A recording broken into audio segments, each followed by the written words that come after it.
everybody. I'm Larry Ridley. You're tuned into the NFL on EA Sports. It was a tremendous passing display that this man put on last week.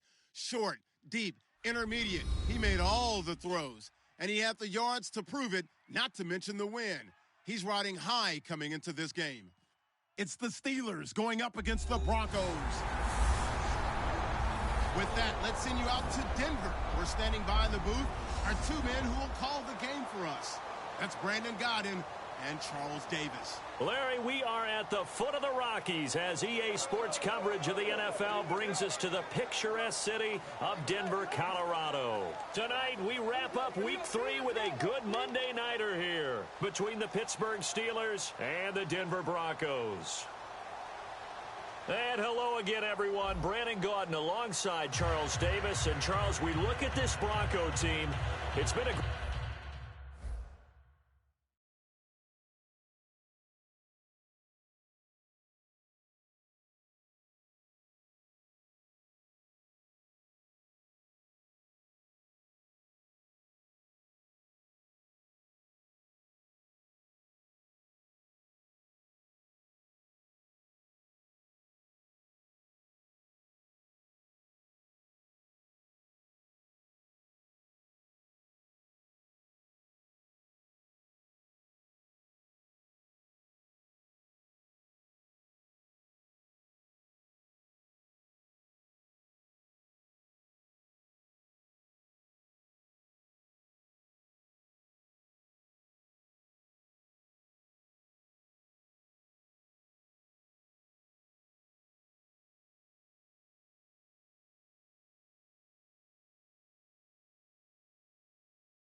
They come up with one running back. That's Bell. They'll come out throwing here on first down. Oh, he's going to take a shot right away. And it's knocked away and incomplete. Trying to get it there to Martavis Bryant. And now it's second down. And, Charles, we get a look here at the key inactives. And I tell you what, a big list for being this early in the season. If there's any silver lining at all, you're hoping you can get these guys back, and now you'll play well down the stretch with them. But what you're also... And he can't find a receiver, and he's brought down. Von Miller coming in from that outside linebacker spot to bury him for a loss of 7. I don't think this is the script they had in mind for their opening drive. This is third and long. Looking to throw. Steps away to his left. Now he'll let it. Trying for Brown, and it's intercepted. Picked off by Aqib Talib. And they take...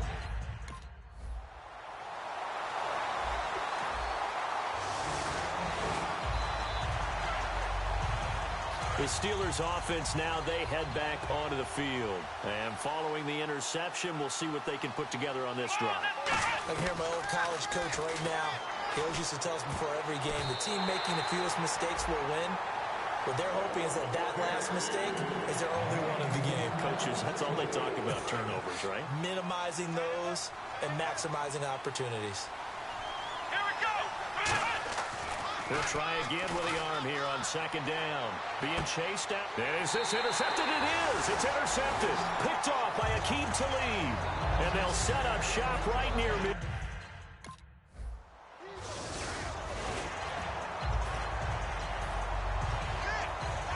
And Pittsburgh getting set to take the field. And following the interception, just any interception, are you a little bit more cautious when you start that next drive, or no, you just throw that out the window? I think you are. I don't think that there's any way you can run back out there and go, totally didn't affect me. Let's just go ahead and be loose with the football again. You're going to take care of it, but you have to be careful about being too cautious because now you can't run any offense at all. Still want to attack. We'll see how they attack him here. Bryant spread out to the right. They'll set up a throw. And it's complete to Ladarius Green. Give him 30 yards there. Now, that play will end up on the highlights, and you'll see it all over the place. But what you won't see, the offensive line that bought the extra time, that allowed for the big completion downfield, those guys made that play possible. They go play action here on first down. Flush, and it's caught. It's Brown. Touchdown, Steelers. Antonio Brown, his second touchdown on the season. And the Steelers are an extra point away from...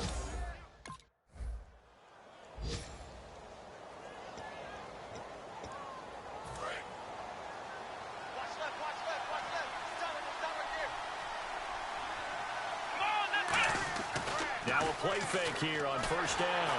They'll roll him out right. And he's going to have to eat this one as down he goes.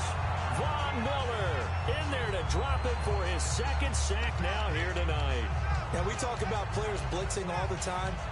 I often laugh and sometimes call it just straight ahead pursuit. What a running start right back to the backfield for him. Yeah, it really didn't give anybody a chance to get up there and stop him. No, I mean, that's really, really difficult. You're asking a whole lot anyway, but when he gets that kind of a start and comes through clean, oftentimes the advantage definitely goes to the defensive player. It's a tried and true formula, and I don't think it'll change for as long as we play football. If someone's trying to throw the ball and you can put pressure on them and make it tough, that's only going to help your defense. Yeah, he's since being hurried. He got rid of it before taking the hit, but incomplete. He gets it to Brown, complete. That one goes for 24 yards.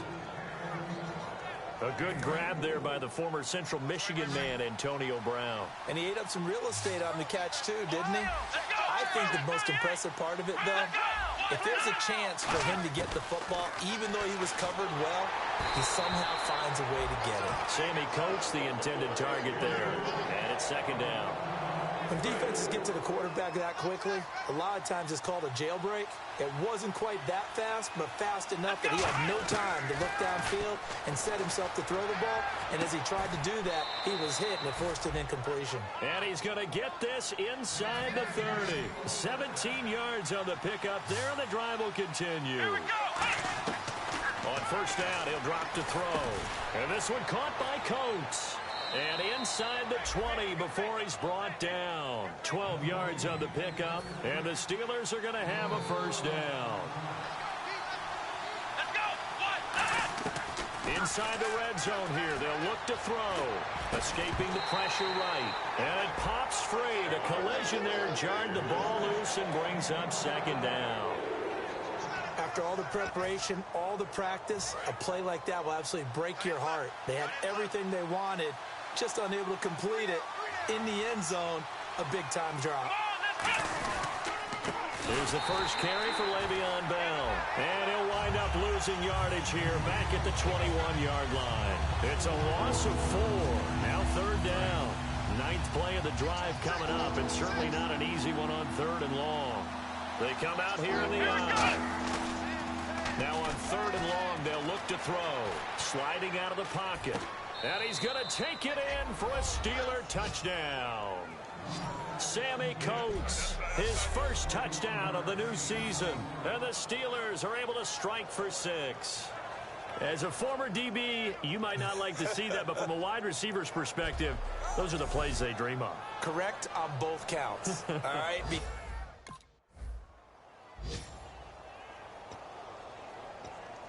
And Pittsburgh getting set to take the field. And they'll just simply be looking to build off the confidence of the last time out where they scored a touchdown. And confidence is powerful, isn't it? When you've scored once, you feel like you can go back out there and get it done again. Doesn't matter what the defense throws at them. They feel like they're in a groove right now, and they want to get out there and show it. Yeah, hoping to stay in that groove here this go-around.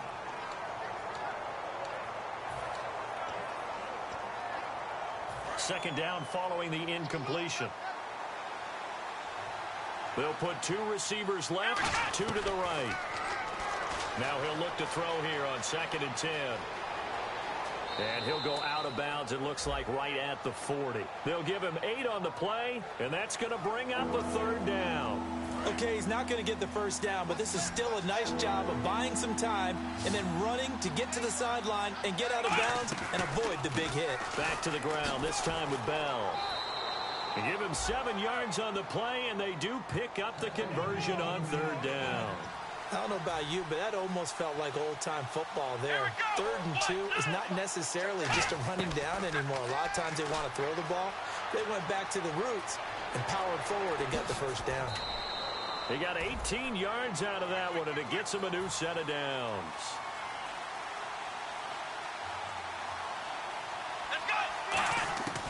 Back to throw now on 1st down. Eluding the pressure right. He couldn't quite hold it. Got hit. Ball pops out, incomplete. Oh, man, for him to be that wide open and drop it, sometimes you have just too much time on your hands, right? You end up thinking way too much, and your hands get shaky. And, yes, he's a tight end, but that's a catch he should have made. Back to throw now. Nowhere to escape, and he goes down. Von Miller in there to get him again. The 3rd time he sacked him here tonight. He didn't get rid of the football there, took the sack, although that's easier said than done. He can't just chuck the thing sideways into the seats. No, he really can't, because you're not afforded total protection as a quarterback. You have to get outside of the tackle boxes as defined by the NFL, meaning wherever your tackles operate normally. And he's in. Touchdown, Steelers. Antonio Brown, his 2nd touchdown of the game, his 3rd on the year. And the Steelers find a way to stretch their lead. That's a heck of a start to this one for him.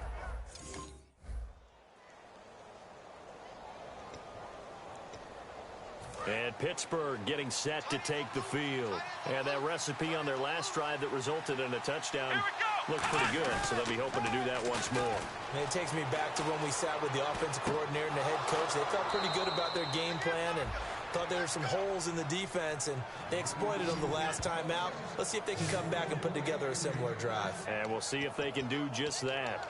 We talk about mobility on quarterbacks all the time. Here's where it really pays off. Able to move, evade, and is accurate throwing on the run and picking up a first down. They'll look to throw here on 1st down. Out to his left.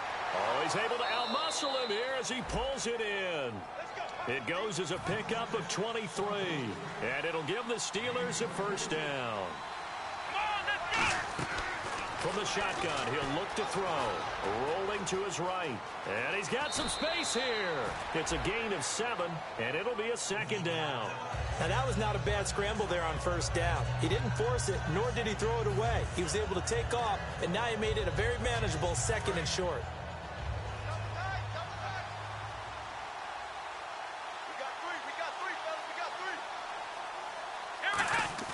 Here's a play fake as they set up the throw. And no escaping this time as he'll go down. They got him for a sack.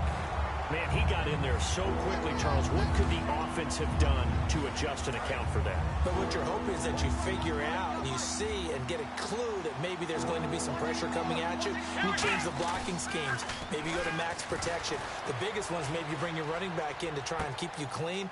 But in that case, that didn't happen. And into the end zone. Touchdown, Pittsburgh. And Antonio Brown on his way to a monster game. 3 first-half touchdowns. And the Steelers are going to add on to their lead. So not only is that his third.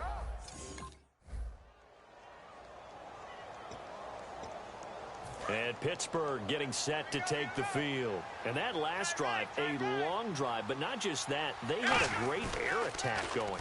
Do they stick with that? I would think that they would, because if they were confident enough to do it on the last drive, starting backed up in their own territory, why would you change anything? They've got to be confident about what they're presenting and continue to do so. Yeah, because the secondary, they really look clueless. And that was amazing because that drive went and went, no adjustments, and no big plays by the defense to knock the ball away. They'll look to throw now on first down. And he's got his man on the out route. And he's going to get this inside the 30. It's a gain of 11 yards that time, and it produces a new set of downs.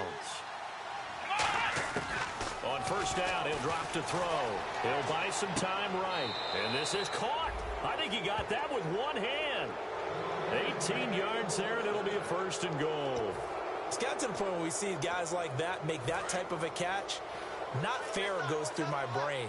That size, that speed, and now they're acting like wide receivers too. Yeah, tight end one-handed catches. They're kind of like wide receiver. And it's caught. It's Brown. Touchdown Steelers. Antonio Brown on his way to a historic performance. 4 first-half touchdowns. And the Steelers find a way to stretch their lead. So a tiptoe catch back in the end zone, so tough to do, but he made it look pretty easy. Certainly did, and the back of the end zone is treated the same way as the sideline. You have to get your feet down in bounds for it to count as a catch. How about the backgrounds of some of these guys, though? Did they work on it? Maybe some of them were ballet, some dance, who knows? Yeah, you and I were talking the other day. I remember one of my favorite kids shows growing up. I don't know that I want to name it, but guys.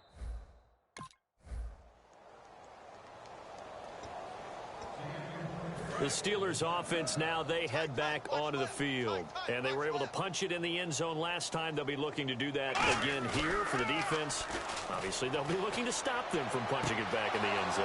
It always is punch-counter-punch, isn't it? And which team has the advantage? Well, let's just go back. Last time on offense, they rolled downfield, got into a good rhythm. You can see a little more bounce in and out of the huddle. You can see the sideline really get into the game. So defensively, you're thinking to yourself, how do we take that away from them? How do we get the advantage back?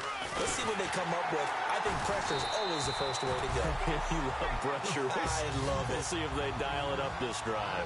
The All-Pro Von Miller there on the tackle. They'll go again with Bell. And he's going to fight his way forward here for a modest gain. Couple of Broncos there in on the tackle. And there's a run to be happy with. Good, solid yardage. He'll take that anytime you hand the ball to a back. Now Bell, and he'll take this one down to about the 40. And no move to get the offense off the field. They'll stay put on 4th and 1.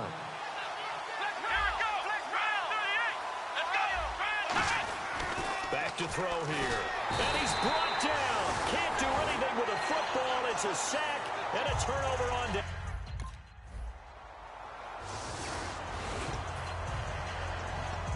And Pittsburgh getting set to take the field. And this offense last time turned it over, went for it on 4th, didn't get it. They're lucky, though, because no points against the team on the board, but we'll see how they respond. Yeah, they've got to get a lot of credit to their defensive teammates, don't they? They had their backs on that last series, and because they did so, that allows the coach to still stay aggressive on offense and maybe go for it again in a similar situation. I was going to say maybe makes that offense feel good when you know you've got a defense making stands like that. Yeah, that'll loosen up things a little bit, won't it? Maybe you'll play a little bit better the next time you have the ball. Again, it's Bell. And this carry not as productive. He's swallowed up at the line of scrimmage. They'll say no gain on the play there, and now it'll be 3rd down. And as a defensive end, getting off the ball quickly, swarming to the football, making a tackle, that's what we saw right there. Yeah, that's what their job is, and really a lot of the time they have to throttle back a little bit in the run game because you know those defensive ends, they're like in a sprinter stance, they're just headed straight for the quarterback. That was good recognition on that play to hold them to no gain. It's a loss of 2 there, bringing up 2nd down. So, Brandon, when this offense gathers together to watch tape for this game, they're going to be feeling pretty good about themselves until the coaches get upset about the play we just saw. but you know their defense is going to be. But we put up big points all game long. The defense is going to win one every now and then.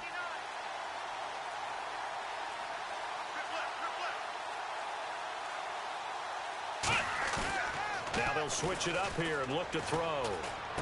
Over the middle here to Brown. And able to get this one across the 45 before he's brought down. So in the second quarter, he's already up over 100 yards receiving now. And isn't 100 the magic number for a really good game for a receiver? So he got a chance to really shatter that and have a profound effect on this game. They go play action here on first down. Going up top. Got a man, it's caught inside the 10. And he's going to take it in for a Steeler touchdown. Sammy Coates with 2 touchdowns on the season, both in this game. And the Steelers offense, they continue to pour it on. And he's having a nice little first half here, partner. And it's a first half that leaves us...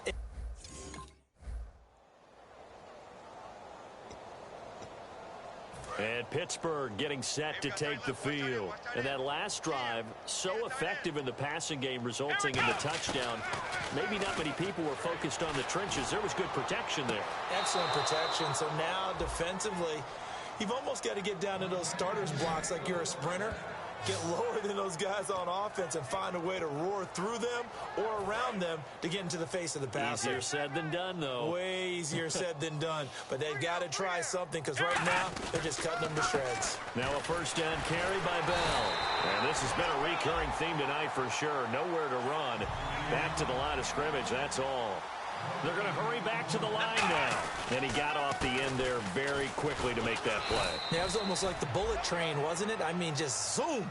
Quick, quick, quick. And what a terrific play, holding them to no gain.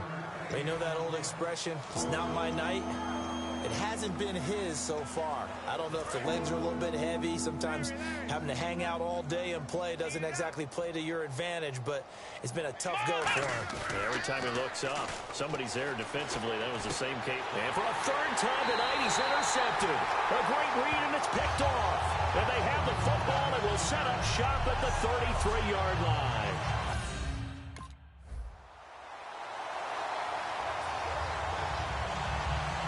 Time for the Steelers offense now to get set for their first possession of half number 2. They were able to get the ball back here, didn't surrender any points. Now they'll look to add to that lead. Now, how about the boost the defense gave them? Going right out on the field, shutting them down, not giving up any points, and turning the ball back over. They want to do their part now and show them a little respect and some gratitude by scoring some points. And to get a little more cushion.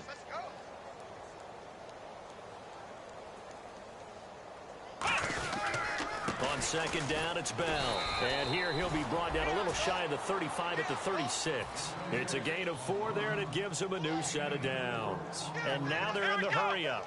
Not too many more ideal situations in 2nd and 2 in order to try and pick up a first down. They ran it and picked it up. And this play will be blown up. He'll lose yardage back at the 38. That's going to go as a loss of 2, and it'll be second down. And the offense will be looking to get at least some of this yardage back here. It's 2nd and 12. They're going to look to throw. He's going to look deep down the field. And he's in. Touchdown, Steelers. Antonio Brown, 37 yards. And this Steelers offense is running away with this one. And that touchdown reception is the 5th for him in this game, and that ties the NFL record. And a record that's held up since 1950. This is another person that's tied it, but think about this. Bob Shaw said it in 1950. Kellen Winslow came along and tied.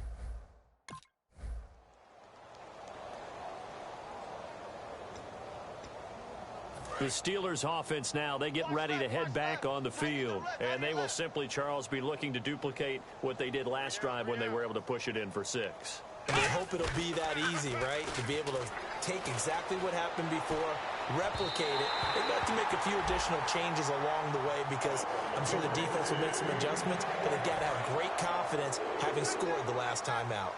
Well, the numbers have been good in the passing game, and certainly a big reason why they have the lead. But now here, third quarter, maybe go to the run game a little more? Yeah, perhaps. I mean, after that incompletion, a little credit to the defense for shutting them down on that play.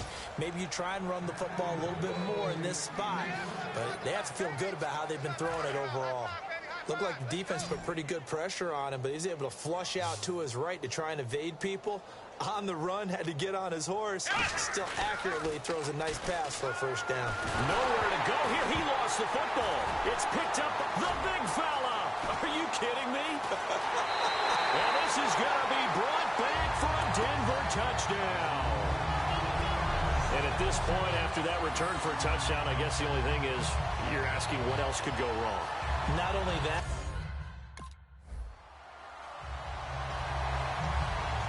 Pittsburgh's offense now heading back out onto the field. Now a play fake here on first down. Under a heavy rush, and down he goes. Brandon Marshall bringing the pressure again, and that is his third sack here tonight. Well, that play was the very definition of fast, quick, and in a hurry. Suddenly, he was there. Yeah, blink of an eye. That happened fast, and a big sack. Now a shotgun snap as they'll look to throw. Flushed out right. And that one is incomplete. He just dropped it. But they're up big on the scoreboard, so maybe he can chuckle about later. Third down here for the offense after the incomplete pass. We know it's not an easy job to go out and catch passes when people are trying to tackle you and knock the ball away. Now the pressure comes, and he goes down. Just inside the 10, back at the 9.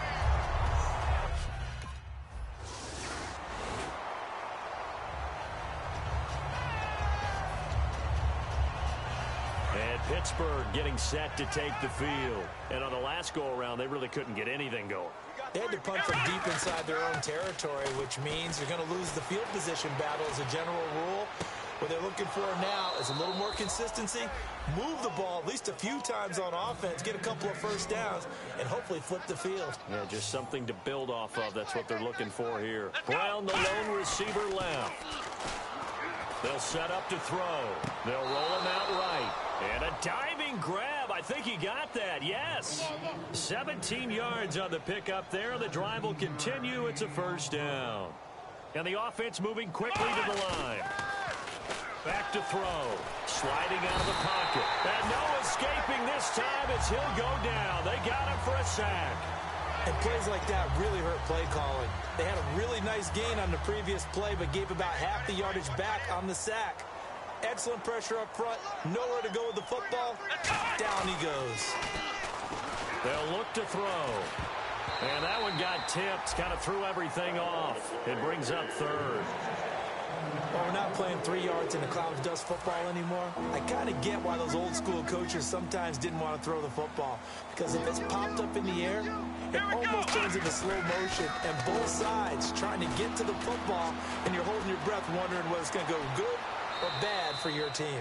And he'll be taken down, but not before getting this inside the 30. And now it looks like they're going to be in the hurry-up. He'll drop to throw. Rolling to his right. And this is caught at the 8. And they do get him down, but not before he reaches the 4-yard line.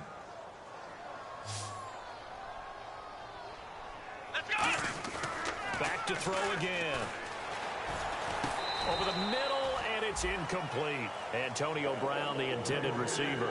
And that'll bring up second down. I hope I don't sound too rah-rah on that. Now hold everything here. We're going to get a timeout by the offense. It's just their first. They'll be down to 2 remaining as we step aside here in the fourth quarter.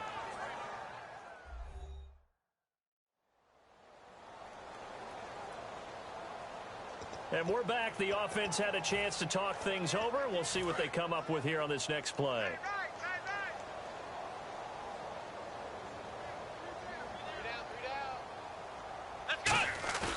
They'll stick with the passing game as he looks to throw. That's caught at the 3.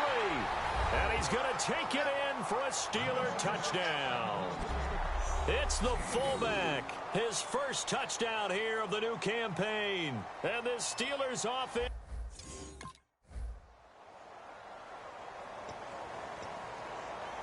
Out comes the Steeler offense now, ready to see what they can do here. Good drive last time. Really effective passing the football. Do you maybe mix it up, now go to the ground game and surprise the defense a little bit? I would anticipate the defense making some changes, but I wouldn't necessarily just absolutely go in the opposite direction. They're doing so well throwing the ball. Yeah, why I wouldn't change it up until they showed me a reason to do so. Brown, the lone receiver, left. Now he'll look to throw here on 2nd and 10. Oh, there's that man again. It's complete. It's a pickup of 16 there, and it'll lead to a new set of downs. So another catch, more yards, and now enough yards to break the single-game record. It seemed inevitable the way this game went that the yards record would fall, and we got to see it. We got to witness it, and the crowd is so excited to watch another NFL record fall.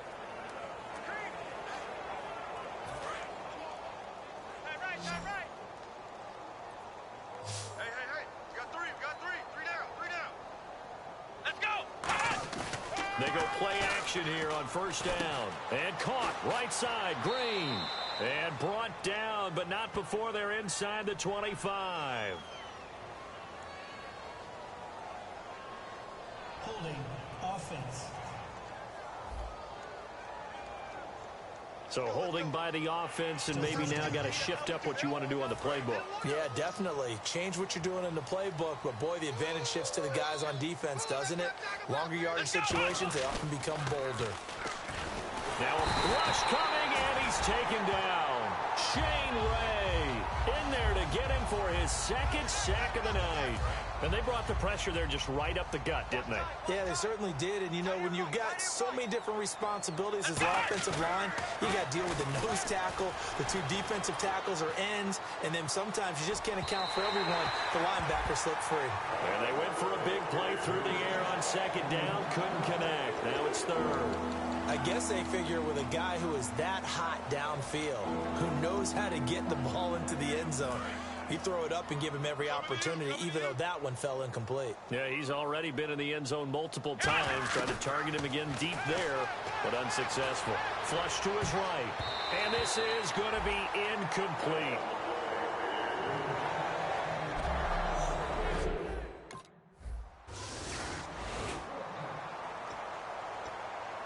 The Steelers offense now, they get ready to head back on the field. They're out in front. Last time they had to punt it away. We'll see if they can add to their lead now. They don't want to go out and punt it away again. This team now wants to get a cushion, put people away. They want to run their offense and have it end up in the end zone.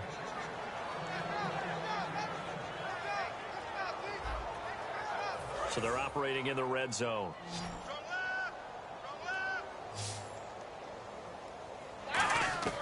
Now on 1st down, he'll drop to throw it. This will be caught at about the 5. And he's in. Touchdown, Steelers. Their dangerous wide receiver. His 3rd touchdown now on the year. And the Steelers capitalize on the short field as they take it in for 6.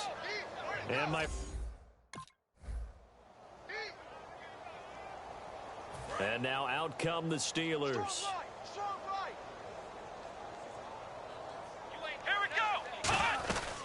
They'll start out on the ground with Bell. And he'll work this one up to about the 38.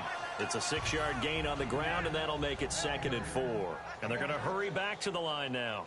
First play of the drive, let's give credit all around. Excellent blocking. But the guy carrying the ball, he was the finisher. A really nice run. 8 yards on the pickup there, and it moves the sticks. So many teams want to throw the ball in this situation nowadays, but I love watching a team that has enough confidence to go ahead and run the football. In that situation, that's almost a tendency breaker. That's going to go as a loss of a yard, and it'll be 2nd down. Hey, a lot of points have been scored in this game, but what a nice play by the defense. Stepping up on that one, maybe they'll get things going in their direction after a play like that. It fights him off. Blitz coming, and down he goes. Von Miller in there to drop him for his 5th sack of the year. And there they bring pressure from the inside, and they get home. Yeah, hard to block everyone, isn't it? And on this play, someone did not get blocked. He's the one who got home. He'll buy some time right. Over the middle here to Brown. They do get 18, but even that won't be quite enough. It's 4th down. And they just hit another big component. Now the Steelers offense gets ready to get back onto the field. They've got the lead. Last time had to punt it, though. What's the key to this drive? I think it's leverage. The big guys up front.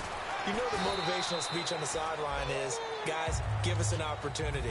Protect the passer, create space for our runners, and let's go ahead and get these guys. Low man wins. Let's go do it on this drive. We'll watch that leverage on this drive. Still a couple yards short of the first as the 3-yard gain brings up a 3rd down.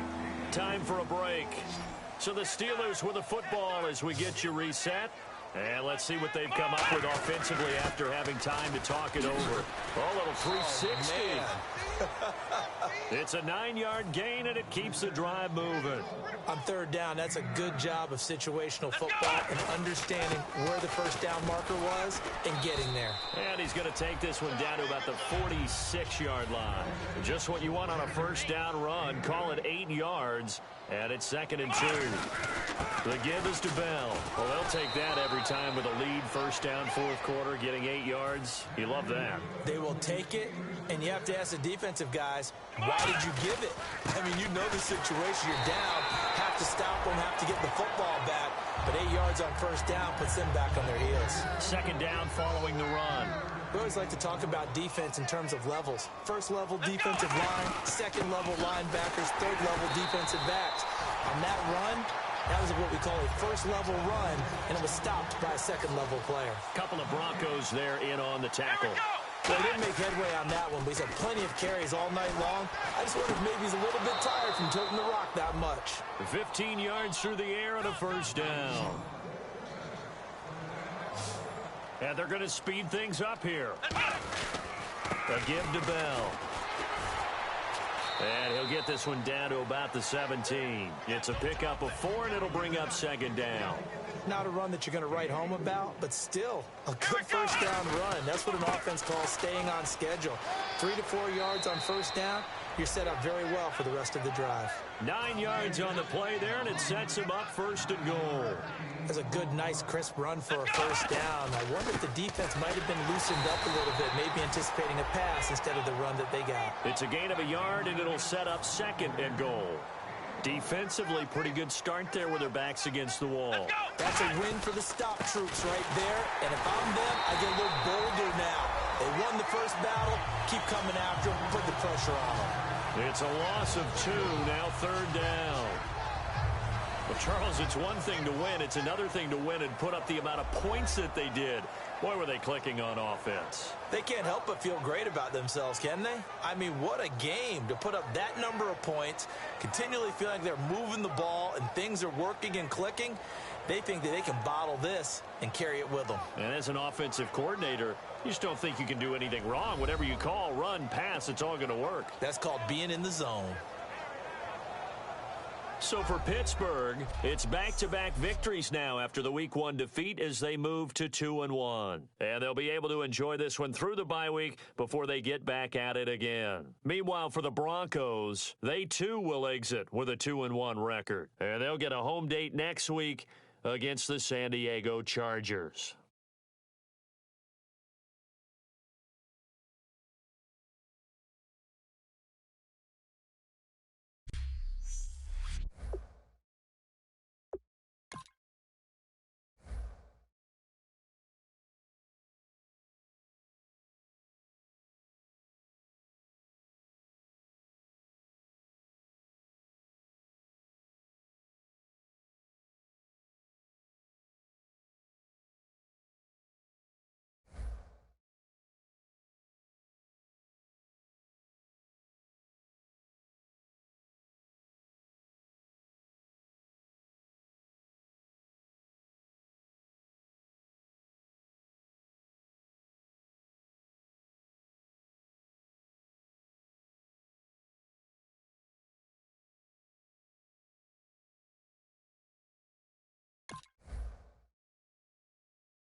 Hello, everyone. I'm Larry Ridley, and this is the NFL on EA Sports. The work this fella did through the air last week is the main reason they come into this game off a win. If not spectacular, it was a very steady performance for him and one he'll be looking to build on in this matchup. It's the Falcons going up against the Steelers.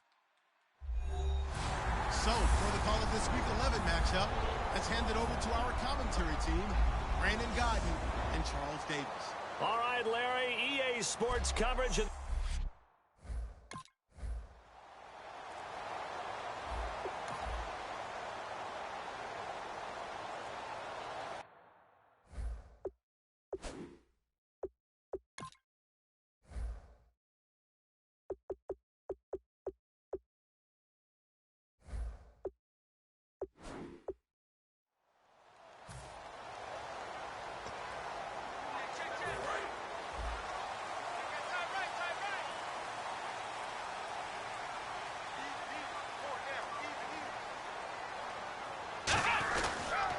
Now a carry for the former Michigan State man, Le'Veon Bell. And he'll get about 6 up to the 27-yard line. And after the play on the ground, that brings up second down here. Some runs are blocked so well, you almost forget that someone has to carry the ball to gain the yardage. The leverage by the offensive line to create space up front, really well done. 12 yards there as they move the chains. Absolutely love the run right there. This guy's known for his quickness, but also for his speed. And he's able to get to the second level almost before you blink if you give him any type of blocking. I always talk about slot receivers, and they're usually known as quicker than fast. In this case, we've got a guy who's quick and fast, and he used it to great advantage. Now he's going to let it go deep right sideline. And that one falls incomplete. Looked like he might have had position there, but he couldn't hold on and it's second down. So we'll look here at the key inactives, and we got this list before the game down on the field. They tell us the same thing every time, don't they? Next man up. No excuses. Be ready to play. That's the man. Looking for Green, and it's intercepted. And some space here. And he takes this one back into the end zone, and the Falcon defense has a touchdown.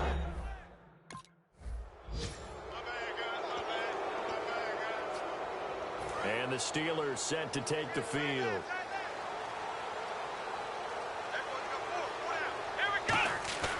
They'll look to throw here on first down.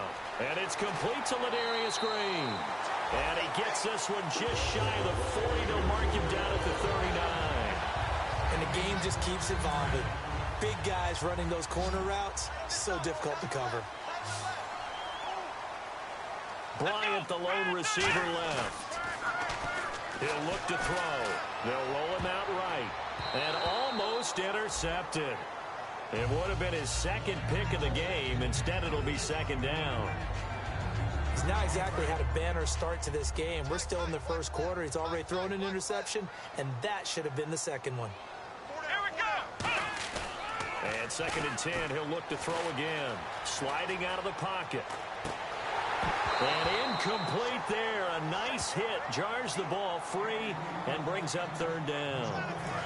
Incomplete pass on second down. Let's see what the offense draws up here on third. They'll stick with the passing game as he looks to throw. Rolling to his right. He completes it to Bryant. And he's taken down at the 43, but not before picking up the first.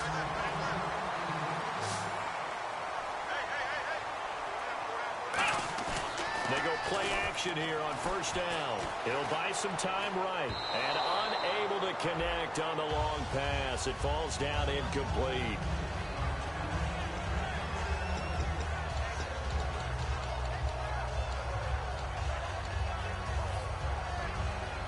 Offense looking to avoid a third and long. It's second and 10.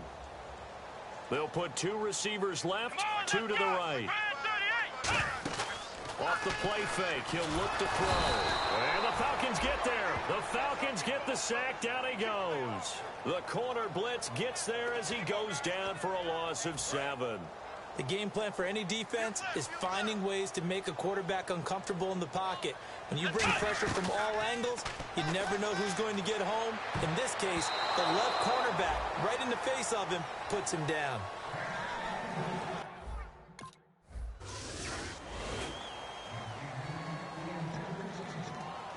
The Steelers offense now, they head back onto the field. And down on the scoreboard, certainly needing to avoid what happened on the last drive, punting the football. And he can't escape, and down he goes. Brandon Dunn, he's the one that got to him. He takes him down for a loss of 9. And on that one, the protection just broke down. You've got to have that leverage, don't you? We always talk about low man wins in the running game for an offensive lineman versus a defensive lineman. It's essentially the same thing in pass protection. Get lower than that defensive lineman so that you can keep your balance and keep him away from your guy trying to throw the football. They'll set up a throw. They'll roll him out right toward the right sideline, but it's incomplete. He was trying to find Ladarius Green there as tight end, and it's 3rd down.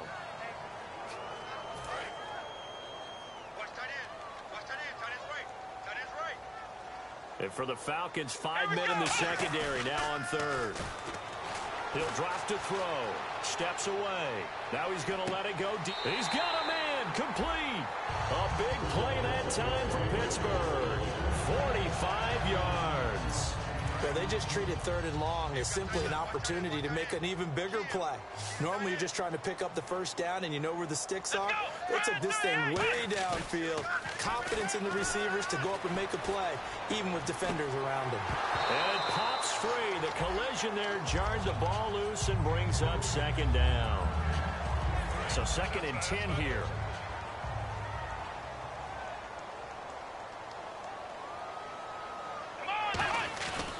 They'll look to throw again. Sliding out of the pocket.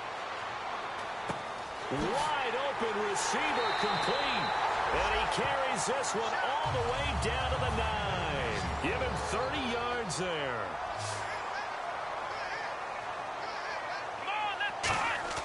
Now a play fake here on 1st down. And no escaping this time as he'll go down. They got him for a sack. Brandon Dunn in there to get him his 2nd sack now of the afternoon.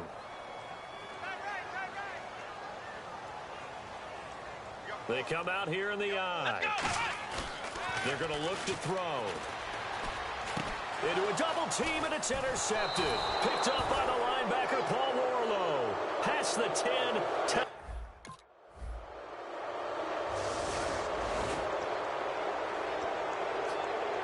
The Steelers offense now, they head back onto the field. And 2 interceptions already here in this 1st half. That's got to affect him a little bit, right? He's got to be thinking about it. He's got to be thinking about it, but most of the good ones, they find a way to put it aside. They're not happy about it by any stretch of the imagination. They find a way to put it aside and continue to play their game. Can he put it aside? Let's find out. One of the toughest things about playing defensive back is pattern reading, trying to figure out what they're doing. And on that one, they had the fly, just sending a guy downfield with the in route accompanying it, what people call a dagger route, trying to hit the guy underneath after the clear out. In this case, though, they're not able to get it done.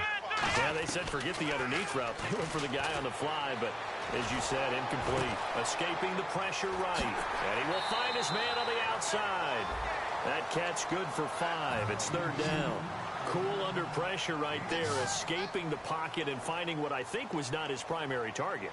And some of these guys are just so comfortable getting outside of the pocket that they'll do it on purpose. It doesn't even need to be a breakdown.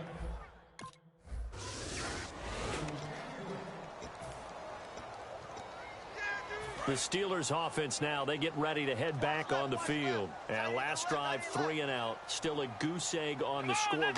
How do they break that goose egg? They've got to find a way to get the ball in the hands of their playmakers, get them some space, and try and make a 1st down and get some momentum going.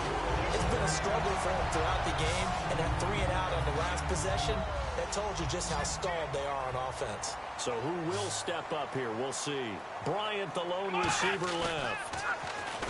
Back to throw. He'll buy some time right. Bryant with a catch right side. And he's going to be taken down, but not before reaching the 15-yard line.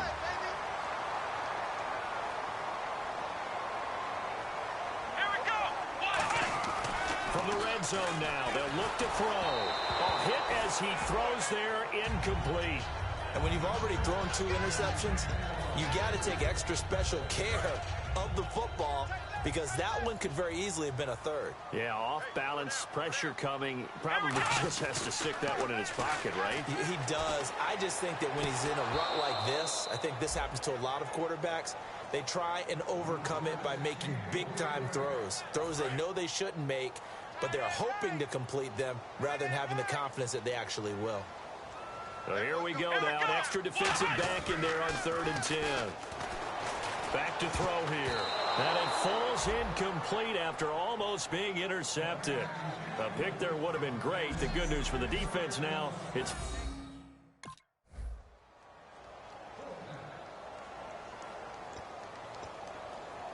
Pittsburgh's offense now heading back out onto the field. And tough to win games if you're going field goal, field goal, field goal here. They got field goal last time. Now they'll be looking for a touchdown. They're looking for the big chunk now because, as you noted, the field goal way of doing it makes it that much harder and puts more pressure on every possession for you now. Go ahead and get 6 and feel a lot more comfortable about the position they're in. Bigger chunks. We'll see if they can get the score. They go play action here on 1st down. And no escaping this time as he'll go down. They got him for a sack. Well, they go play fake. The problem is nobody was faked out. And when no one's faked out, what's the end result? Sack. Quarterback gets hit. They'll set up to throw. They'll roll him out right. Oh, he's got a man wide open, complete. That one good for 17 as they're set up better now for 3rd down.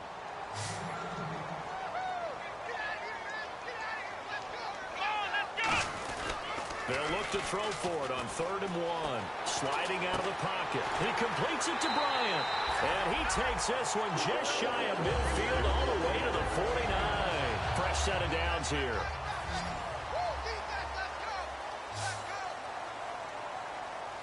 Bryant, the lone receiver, left. They'll look to throw here. Rolling to his right. And it's incomplete. Took a shot, couldn't connect. Well, partner, I think the defensive fellas got the memo, and they decided to cover him on that play. Yeah, he's already up over 100 yards in this game. They tried a deep shot, couldn't get it. Yeah, when you've had that much success, finally, someone said, let's try and put a stop to it and put people on him. He'll buy some time right. Now he's going to... And for the 3rd time here in this half, it's intercepted. A great read, and it's picked off.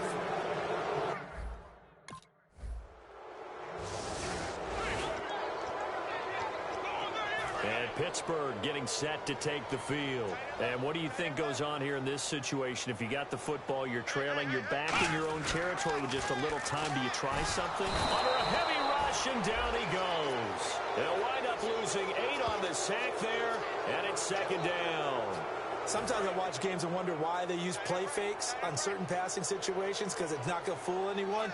I don't know if that was the case here, but the end result was the same. No one fooled. Quarterback was hit. And pressure coming, and they got him once again. And now a timeout defensively by the Falcons. It's just their first, so they'll have 2 remaining here before we get to halftime.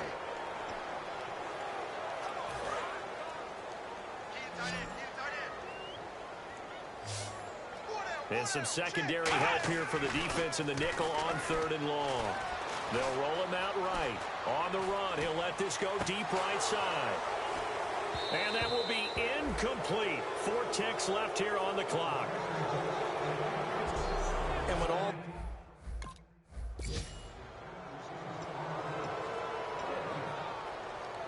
The Steeler offense now with a football first here to begin the 3rd quarter. They have the ball here for the inaugural drive of the 2nd half. Pretty big deficit, though. We'll see what adjustments were made in that locker room.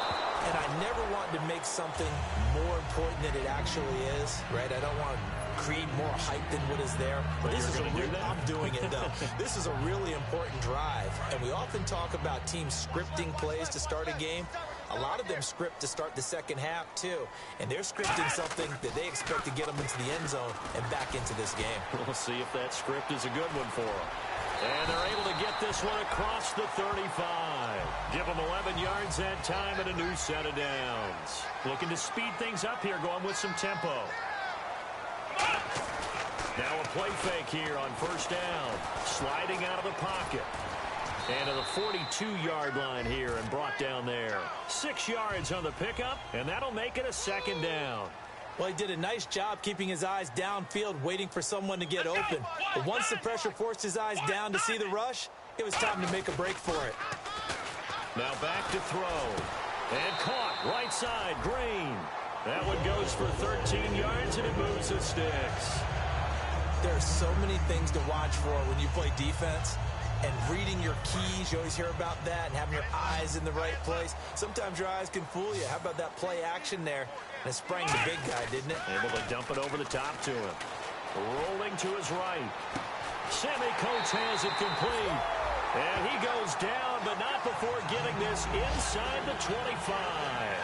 As a general rule, offensive linemen like to know where their quarterback's going to be when he's setting up to throw the football. But sometimes they just have to get on the run, get on the move. He was able to do that on that play and picks up a first down with a nice throw. He'll buy some time right. He couldn't quite hold it. Got hit. Ball pops out, incomplete. And now we see Bryant yet to pop up. Still down following that play. While the trainers take a look, we'll step aside. Here we go. He'll try again with the arm here on second down. They'll roll him out right. And he can't find anywhere to go with it, and he goes down. They push him back 8 yards that time on second down. And I know it seems like we say this a lot in broadcast booths, but a quarterback can hold on to the football too long in these situations. I think he did right there. I agree with you totally. Sometimes you have to understand situations. Get rid of the football. Save some yardage. And caught in the end zone. Touchdown, Steelers. Sammy Coates.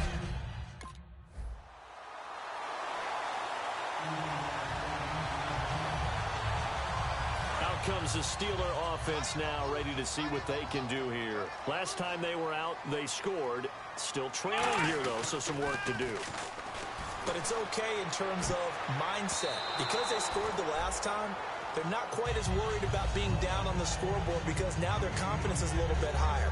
They feel like they've got something going, and they feel like they can attack again and put more points on the board. Are you scoreboard watching if you're the offense, or are you just focused on this drive? We wouldn't be telling the truth if we said that they didn't scoreboard watch. Everyone does it to some extent. But you've got to set it aside right now and just focus on this series. That'll take care of the scoreboard if they punch it into the end zone. A good pick up there of 20 yards. And quickly, they get to the line. They'll look to throw here on first down. And no escaping this time as he'll go down. They got him for a sack. Brandon Dunn getting him once again, his third sack of the afternoon.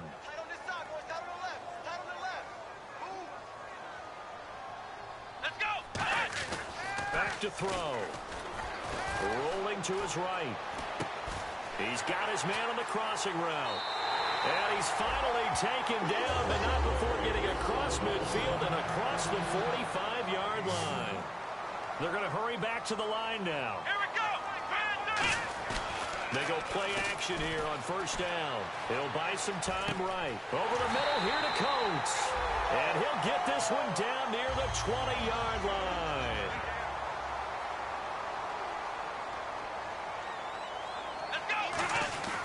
On first down, he'll drop to throw. They'll roll him out right. And no escaping this time as he'll go down. They got him for a sack. It'll be a loss of 7 on the sack, and it brings up second.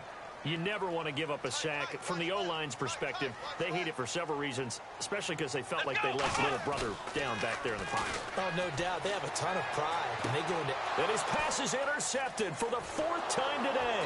Picked up by the linebacker, Paul Warlow. And he brings it back to right around the 26-yard line.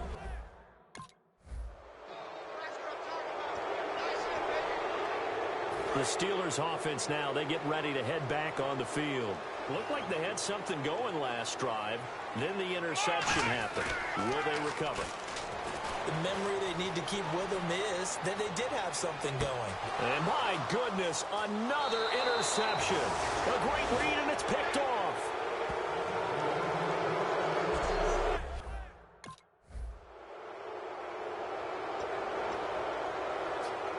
And Pittsburgh getting set to take the field. And last time wasn't pretty. One play and an interception. We'll see if they can do better. I want to see if they want to go ahead and throw the ball again now on this drive after what happened on the last one. Throw it on the first play. Give the quarterback some confidence. See what happens. And finally out of bounds inside the 5 at the 4. A big play there on the catch and run. 76 yards in the red zone this time. Coaches really don't care from what position they get this, but run after the catch ability, rack ability, is often the difference between winning and losing and changing field position. And he'll be brought down right on the edge of the goal line at about the 1-yard line. Call it a gain of 3, and that'll make it 2nd and goal. And now they're in the hurry-up. 2nd and goal from the 1. This is Bell. And he is not going to get in as the big bodies stop him at the 1. They're held again, and do we have a goal line stand brewing? It's 3rd and goal. They're going to look to throw. And he'll be hit as he releases it, and that'll fall incomplete.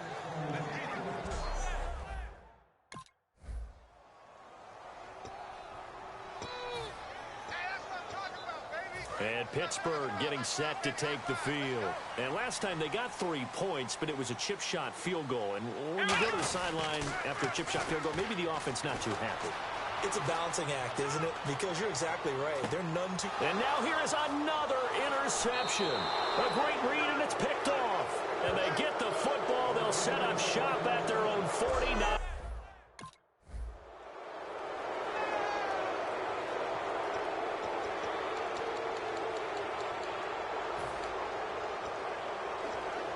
And now out come the Steelers. And last time, 1 play interception. So this offense, they should be fresh. That's a good way of putting it. And I can't wait to see when they decide to do a play calling. Because a 1-play drive where you throw an interception, a lot of people think the very next time out, run the football, don't give them a chance. Maybe play action? I think maybe you go play action, show your quarterback, get a little confidence in him, and let him fling another one. And 2nd and 10, he'll look to throw again. On the move to his left. And give him 17 yards that time as that'll move the chains. And the offense moving quickly to the line. Let's go! Back to throw now on 1st down. Eluding the pressure right. And some room to roam now. And give him 14 yards that time and a fresh set of downs.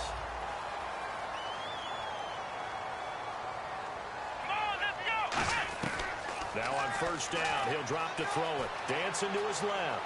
And now a fumble. The ball's out.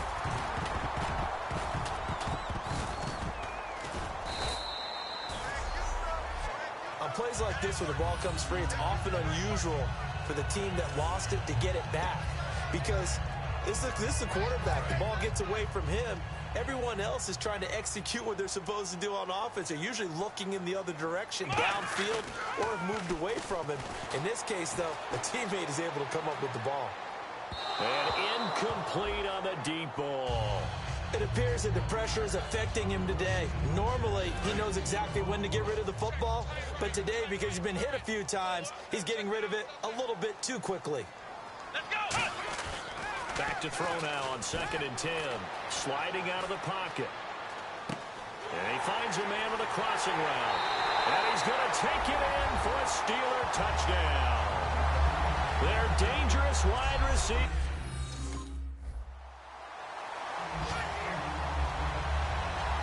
A road win in the National.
everyone. I'm Larry Ridley, and this is the NFL on EA Sports.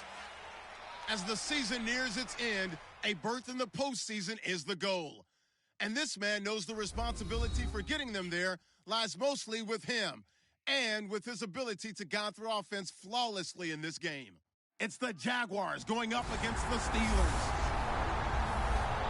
With that, let's hand it over to Brandon Gotton and Charles Davis. They've got the call of this Week 12 matchup. Right at the convergence of the Three Rivers on Art Rooney Drive, we welcome you to Heinz Field.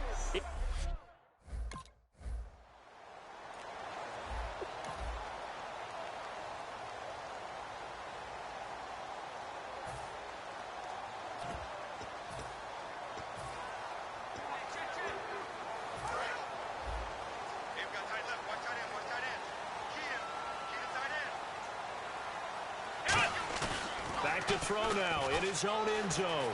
Rolling to his right. And incomplete as he was knocked as he threw it.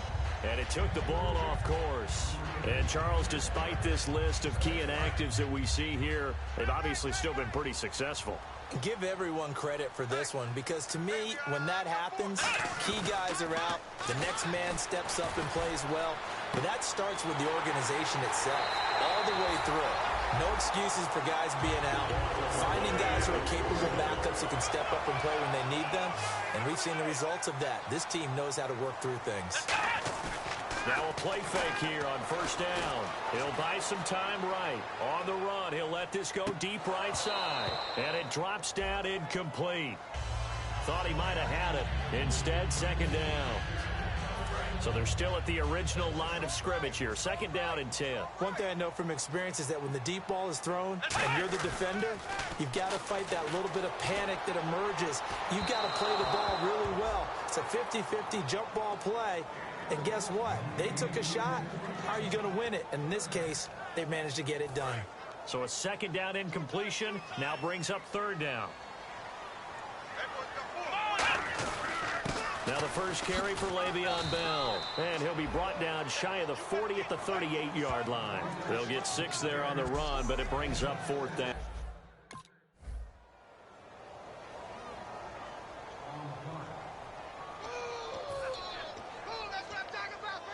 Now the Steelers offense gets ready to get back onto the field. And a tight game after punting last time. See if they can get something going on this drive.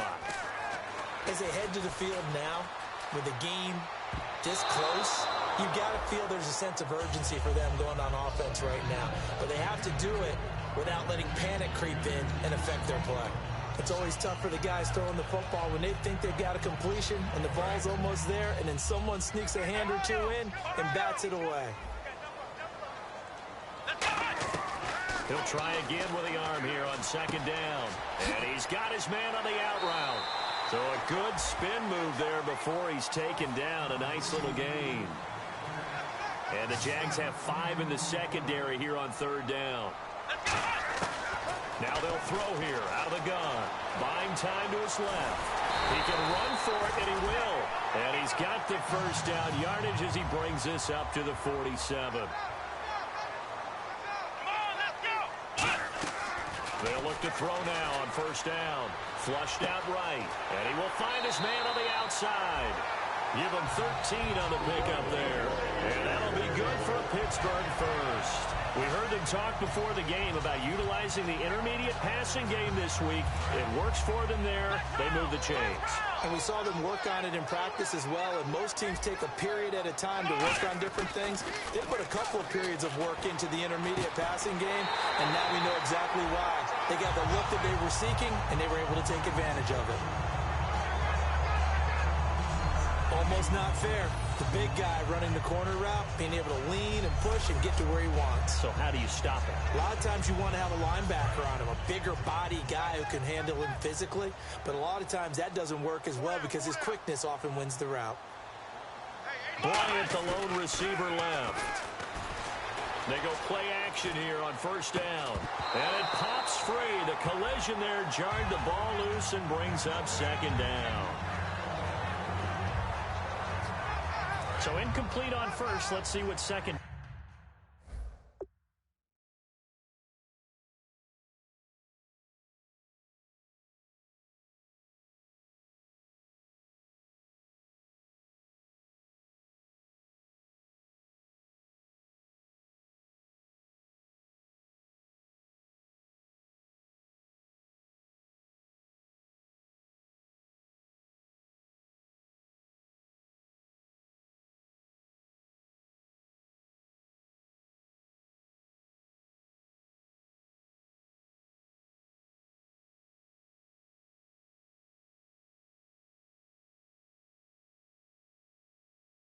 has in store. Here we go. They'll look to throw again. Looking for Green, and it's intercepted. Picked off by Prince Amukamara. And Brandon, this is a real nice job defensively of getting inside a quarterback.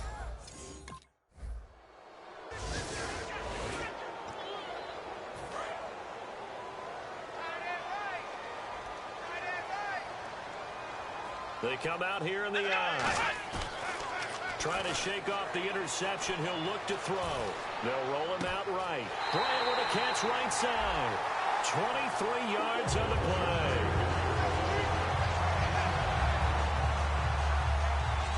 Sometimes it's designed, and sometimes you just have to know when to leave the pocket and move and make something happen. And on that play, he was able to get on the run and was still accurate throwing the football. Here we go. They'll look to throw here on first down. And no escaping this time as he'll go down. They got him for a sack. Miles Jack in there to sack him for a loss of 6.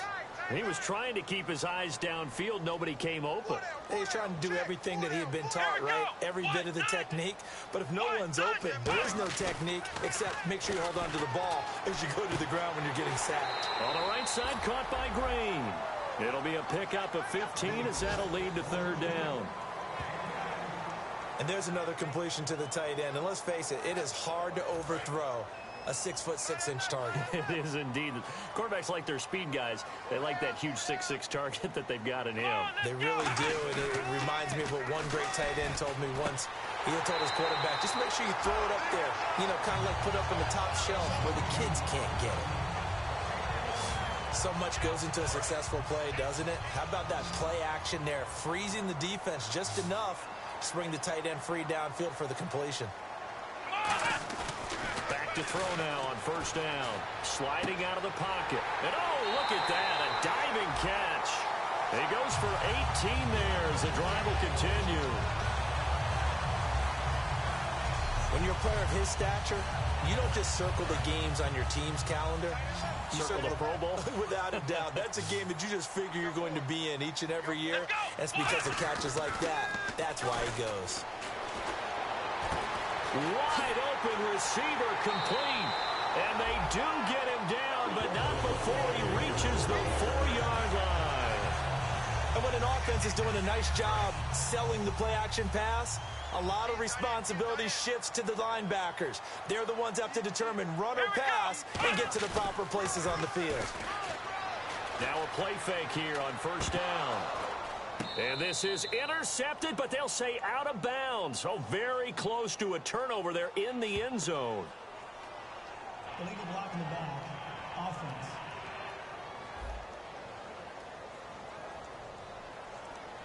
Still first down. And here comes play number 6 on this drive.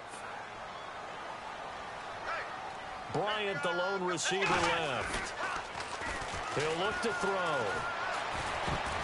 And his throw here's incomplete. All defenders get tired of hearing about their lack of hands and why they're playing defense instead of offense. But in this situation, it was the hands that made the play. Batting the ball away on an attempted touchdown pass. Excellent job. Way to knock it down. This will be caught at about the 3. It's a pickup of 12, and that'll set up a third down. I know the halftime's approaching, but I don't think he's going to want to take a break. That's his 5th catch. Yeah, they've really been targeting the tight end. They'll go to the air here on 3rd and 2. Under pressure, down he goes. Sacked at the 10. Tilden Smith.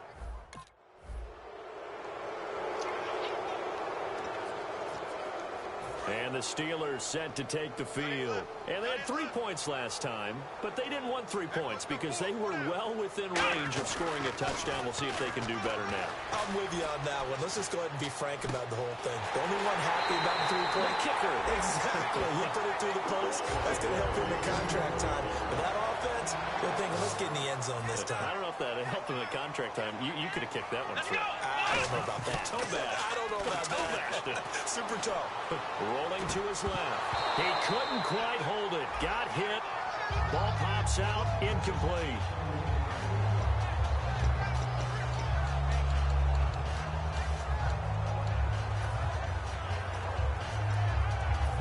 2nd and 10 now. Come on, let's go. From the shotgun, he'll look to throw. Forced out to his left. And able to break one tackle, but then quickly brought down. But a nice little gain. 7 yards on the play, and they're going to have a 3rd down. And now it looks like they're going to be in the hurry-up. Back to throw here. And no escaping this time as he'll go down. They got...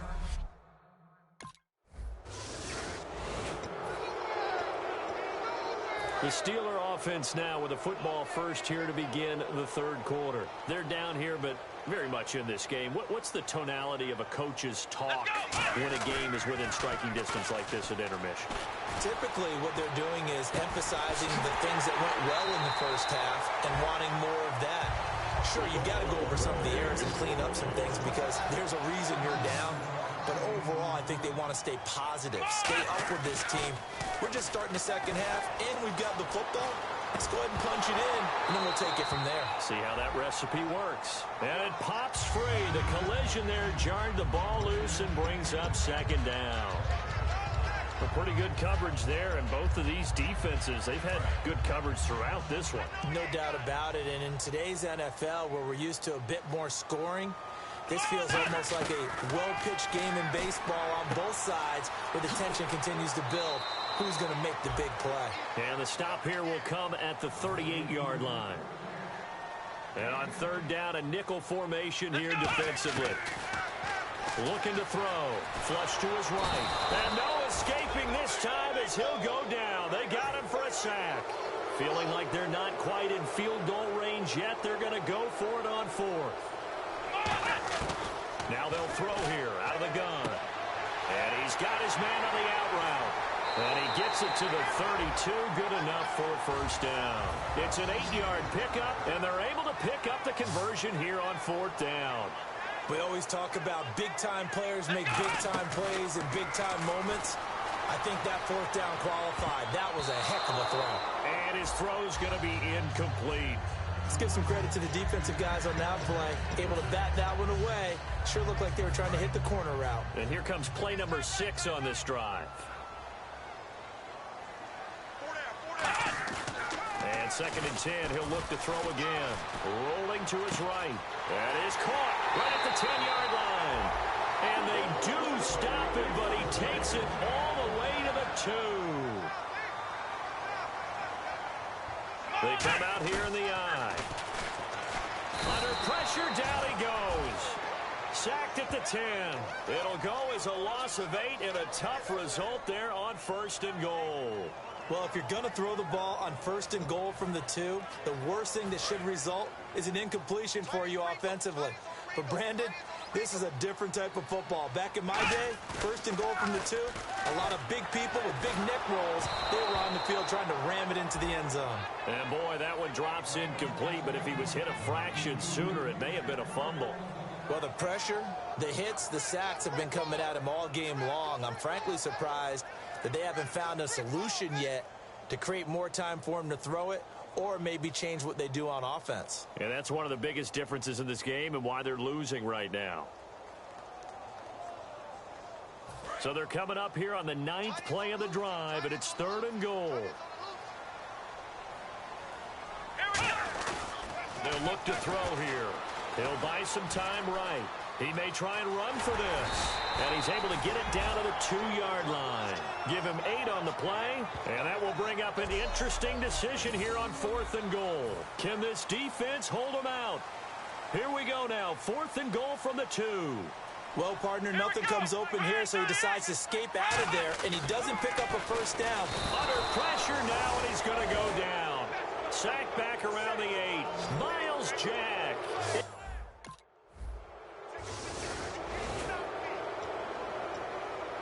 And Pittsburgh getting set to take the field. And last time, they had it 4th and goal, rolled the dice, didn't get it. Now they've got to put that behind and try to put together another drive. Hey, a simple tip of the cap, a nod of the head to the defense. Congratulations, you got us last time. But you didn't hold us the whole time. We got down to position. We were able to be in position to score. Let's go ahead and attack again. Continue to have that kind of confidence. Not worry about the one play that didn't allow them to get into the end zone. And this time they'll be trying to get it into the end zone. We'll see what they do. Back to throw now on first down. Out to his left. Now he'll throw deep left side. And they went big on first down. Proves unfruitful.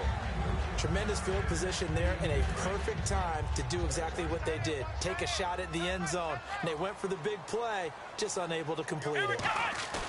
He'll try again with the arm. Rush coming, and he's taken down. They overload him that time with a safety blitz, and he winds up being dropped for a loss of 7. And the defense will try and pin their ears back and get pressure again here after the sack. It's third down. They'll drop to throw. Steps away. Trying here for Bryant, and it's intercepted. Picked off by Prince Amukamara. And he's going to take this one back to the 37-yard line.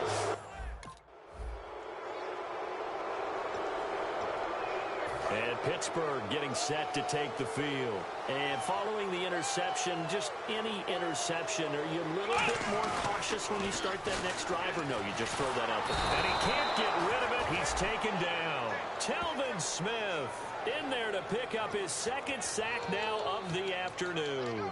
Okay, was it a breakdown in protection? Did the running back not pick him up? What does it really matter? Sometimes it's just a great play made by the defense. Big-time sack. They'll put 2 receivers left, 2 to the right. In trouble here, and down he goes. Back at the 8-yard line. Dante Fowler in there to get him, and that's sack number 8 for him on the year. Out of the gun now on third down. They'll roll him out right. And, oh, he took that in one-handed. What a grab.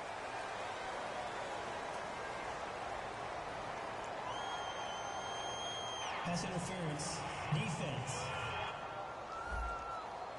So a pass interference here, and this is obviously a call we see all the time, but for the defender, it's becoming almost impossible to play defense in some of these situations. You're trying to play through the receiver to the football. If there's any contact at all before he gets there, those officials will throw the flag and call interference. Green with a catch left side. There goes Green. And into the end zone. Touchdown, Pittsburgh. Ladarius Green, 76 yards.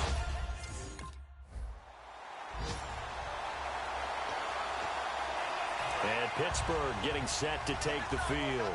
And they'll just simply be looking to build off the confidence of the last time out where they scored a touchdown. Man, confidence is powerful, isn't it? When you've scored once, you feel like you can go back out there and get it done again. Doesn't matter what the defense throws at them.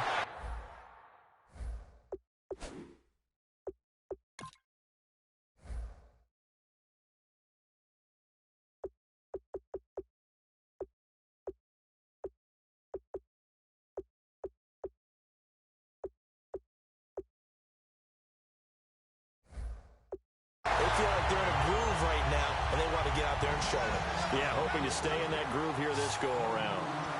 So there on that play, offensively, they ran the crossing route. Defense was in zone coverage, so as a former DB, how tough is it to defend that? It's really difficult because your natural inclination is to chase the receiver and maybe leave your zone. So you have to have discipline in order to talk to your other coverage guys and let him know that that receiver's crossing from your zone to the next zone. He's coming your way. Make sure you have him. And then when the ball is actually thrown, secure the tackle. When they're moving on crossing routes, if you miss a tackle, it usually results in a big play. Yeah, that right there will set them back a bit on the offensive holding penalty. And you know who you want to pressure after a penalty like that? The guy who just committed the foul. You want to see if he's going to keep his head down or if he's going to get his head right back into the game. I'd send a blitz at him right away and see if he holds up. And he's going to be out of bounds down to the 25. That'll be a gain of 15 yards, and it'll make it second down. Man, defensively, that hurts. They got him out of his rhythm. They had him hemmed in, but somehow he was able to tuck it away and get away for a gain. Escaping the pressure right. Goes underneath for Bell. And he'll go down here right around the 23-yard line. It'll be a pickup of just 2, and that's going to lead to a 3rd down. And they're going to hurry back to the line now. Here we go. On 3rd and short, they'll try and pick it up. Pressure applied, and he's going to be taken down. They sack him back at the 33-yard line.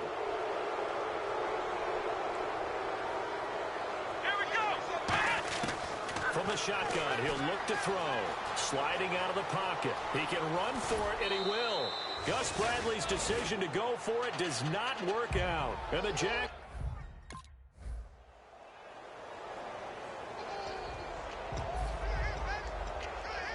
And Pittsburgh getting set to take the field. And last time this unit was out here, costly turnover, and then that turned into 6 points. They've got to make a minute. Nowhere to go here. He lost the football.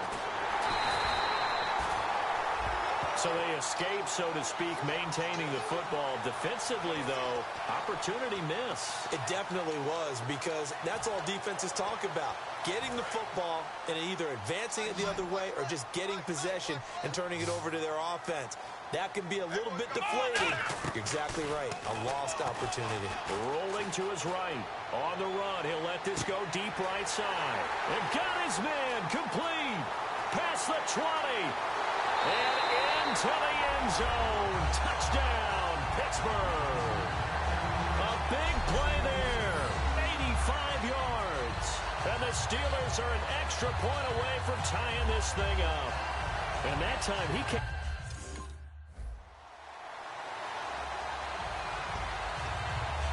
The Steelers offense now, they head back onto the field. And they're going to need another score. Got one last time, but still down here.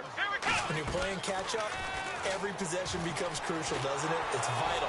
And he can't find a receiver, and he's brought down. Malik Jackson in there to drop him for his 11th sack of the year.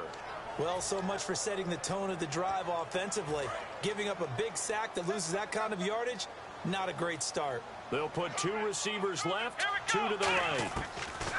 Out of the gun, they'll look to throw. On the move to his left. And he'll go down just shy of the 25 at the 24-yard line.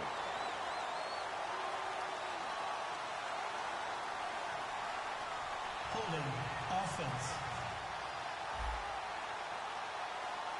So a little grabbing there, but this time it goes against the offense for holding.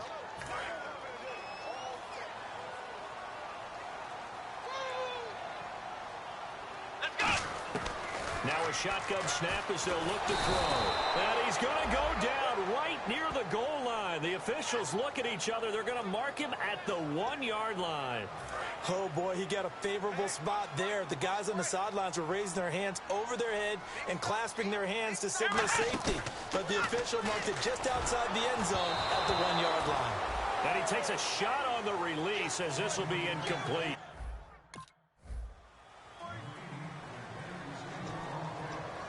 The Steelers offense now, they head back onto the field. And on the last go-around, they really couldn't get anything going. They had to come from deep inside their own territory, which means you're going to lose the field position battle as a general rule. What they're looking for now is a little more consistency, move the ball at least a few times on offense, get a couple of first downs, and hopefully flip the field. Yeah, just something to build off of. That's what they're looking for here. And the numbers, they sort of do the talking. Great game last week. Sharp again here in this one. Sometimes you set habits with how you play, don't you? I mean, you start to put things together, you string them together, and the confidence continues to rise. And guess what? We're seeing that happen in front of us. Back-to-back weeks of really good play. And the confidence certainly must be continuing to grow. And he's able to get it down to the 2-yard line. Give him 7 on the play, and that'll bring up a 2nd and goal. And we have to give credit to him for buying time and extending the play. But, you know, there's some really upset defenders on that one. They thought that they had him. Instead, he was coated in Teflon. And he's in for 6 and a Steeler touchdown. It's their quarterback. Touchdown number 22 on the season. And the Steelers are an extra point away from tying this thing up. That was not a designed run. It was supposed to be...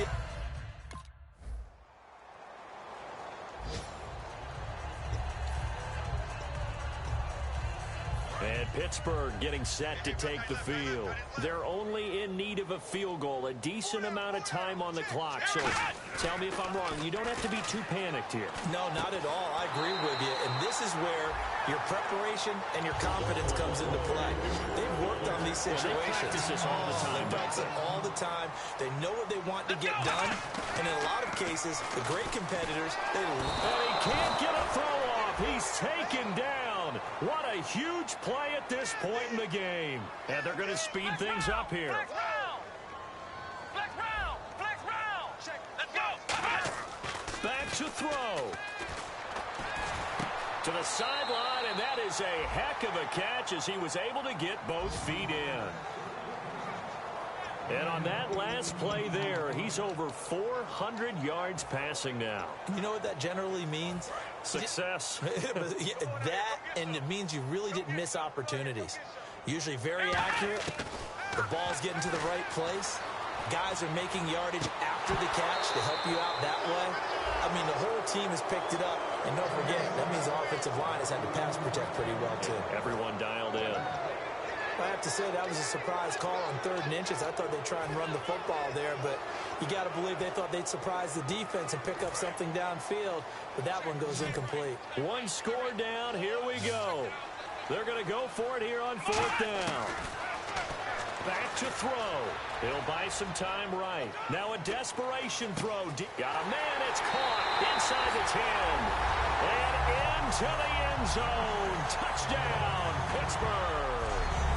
Ladarius Green with time running out. And the Steelers have taken the lead here in the 4th quarter. So many practices we watched over time where the offense works on scoring late in the game and finding a way to win, as we just saw there. Just saw it right there. Now can they preserve that advantage that they...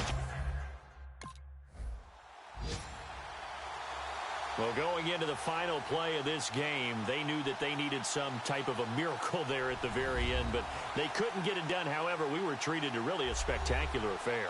Even though they didn't finish it off, you're exactly right. They took us down to the last play. You're wondering, could it happen? Possibly, even though we both knew it was a long shot. So for the Steelers, they keep pace in the playoff race as they move to 8-3 on the year. And they will hit the road next week to take on the Cincinnati Bengals. Meanwhile, for the Jaguars, it's a loss that sets them back in their playoff push as they fall to 6-5. And they will get a home...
everybody. I'm Larry Ridley.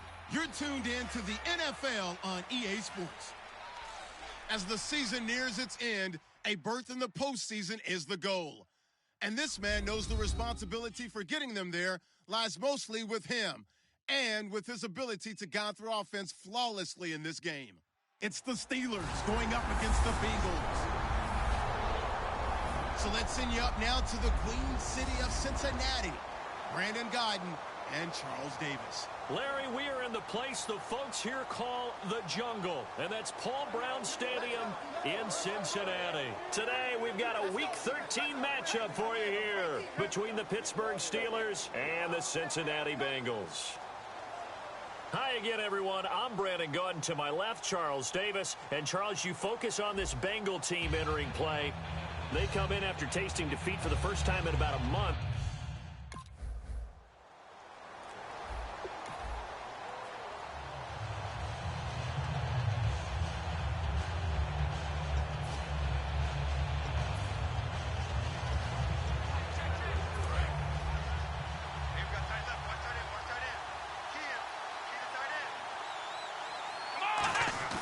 Now a play fake here on first down. And his first pass here is going to fall incomplete.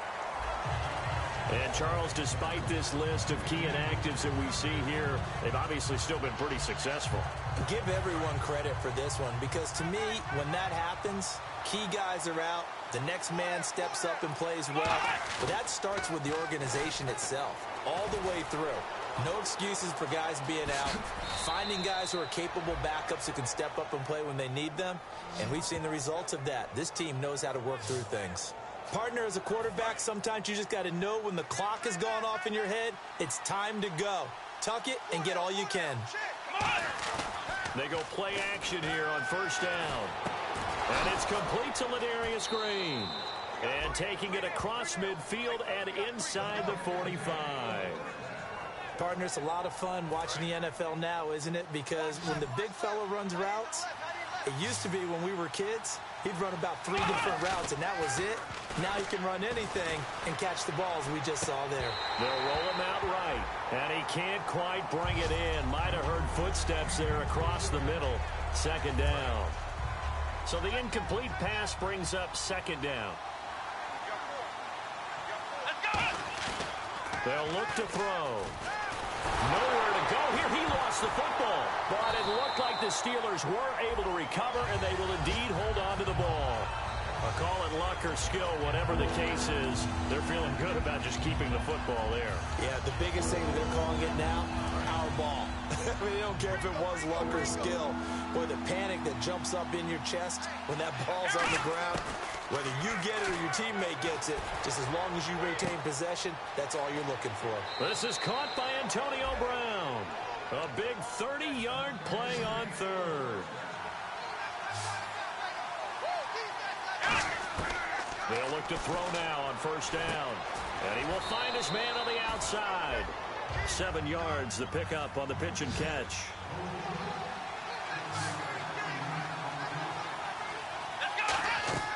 From the shotgun, he'll look to throw. And he's got his man on the out route. And he takes it down to the 10-yard line. It's a nice pickup of 12 yards, and it gives him a first and goal. Boy, the evolution of the game and how these guys on plays like that can get out of the pocket, keep plays alive, it just makes things so much harder for defenses. It really does, and we're talking about an air. In a double coverage, and it's intercepted. Picked off by George Iloka. And a big turnover there as his...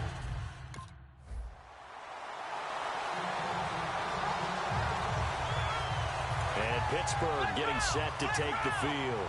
And they had a nice little drive going last time. Through the interception in the red zone. Costly. Bad enough to... Nowhere to escape, and he goes down.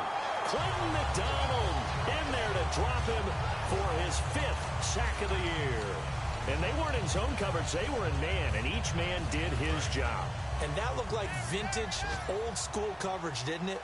Man coverage reminded me of an old Raiders team. They had a Hall of Famer at one corner and a Defensive Player of the Year at the other, and they just locked people down. It's complete to Brown, right side. 15 yards through the air and a first down.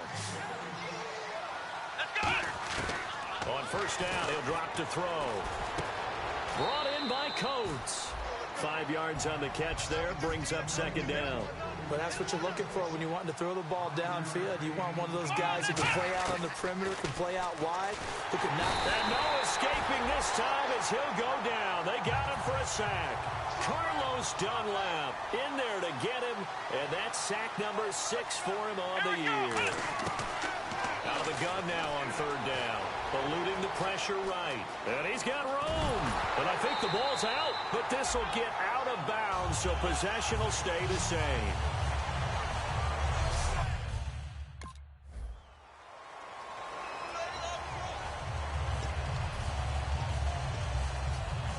And Pittsburgh getting set to take the field. And down on the scoreboard, certainly needing to avoid what happened on the last drive, punting the football. Sense of urgency has to take over for them here. And now this is intercepted. My goodness.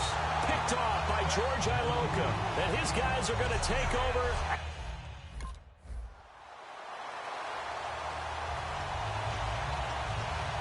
And Pittsburgh getting set to take the field. And following the interception, we'll see what they can put together on this drive. I can hear my old college coach right now. He always used to tell us before every game, the team making the fewest mistakes will win. What they're hoping is that that last mistake is their only one of the game. Coaches, that's all they talk about, turnovers, right? Minimizing those and maximizing opportunities. And 2nd and 10, he'll look to throw again. Blitz coming, and down he goes. Vontaze Burfict. He's the one that got to him. He takes him down for a loss of 9. And the O-line will have to do a better job protecting here on third down after that sack. He'll look to throw. And this is caught by Martavis Bryant. They'll wind up with 17 on that one, but they're still a bit short here for 4th.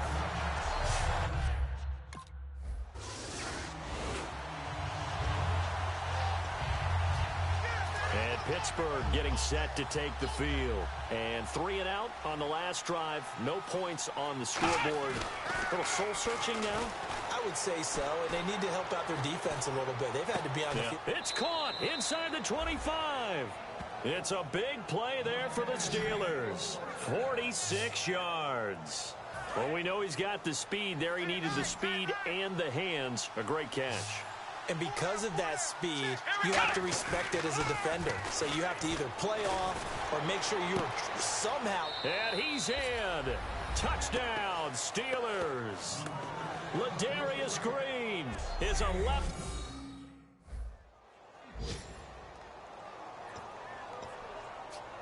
The Steelers offense now, they get ready to head back on the field. And they're hoping to capture some of that magic they had last time out when they were able to put together a scoring drive. But they're still down here, Charles. Not the major concern, though, because of what you talked about. They scored the last time out. They feel good about themselves. And for the 3rd time here in this half, it's intercepted. A great read, and it's picked off.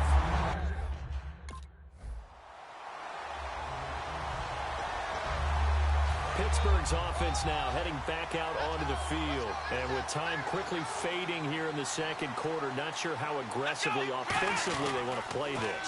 I think we'll find out just how much they trust their guys in this situation if they decide to take a shot. That one good for 16, and the drive will continue. Looking to speed things up here, going with some tempo. Now a play fake here on 1st down. And he couldn't hang on. Would have been their 4th pick of the game. Instead, 2nd down. Well, an incomplete pass certainly doesn't look like a good play. For the guy throwing it today, as many interceptions he's thrown, he's got to feel a sigh of relief that the ball actually hit the ground and didn't go in the other direction. He'll try again with the arm here on 2nd down. And he's going to have to eat this one as down he goes. And unless this is a quick incompletion, this is likely the last play here at Charles.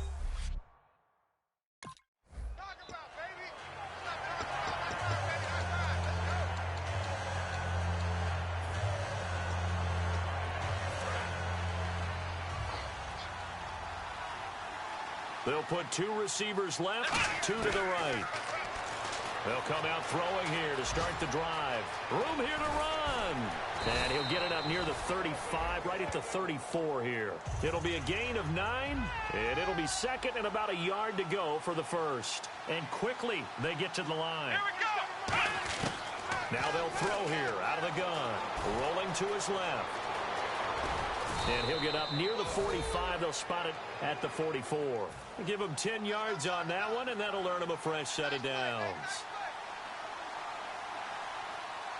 Here we go.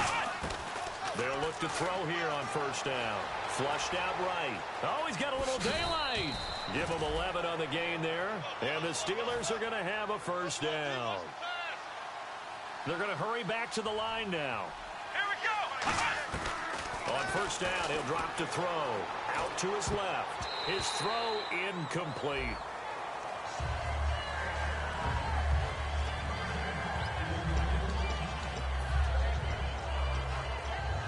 Offense still needing 10 yards. Second down. Let's go. He'll look to throw. On the right side, caught by Green. And into the end zone. Touchdown, Pittsburgh. Ladarius Green, his second touchdown of the game, giving him 12 on the season. And the Steelers are able to close the gap just a bit. So he's hit pay dirt twice, but still they're facing that deficit here in the second half. So they're going to see if they can continue to find ways to get him the football, because obviously something is working for him to find the end zone twice.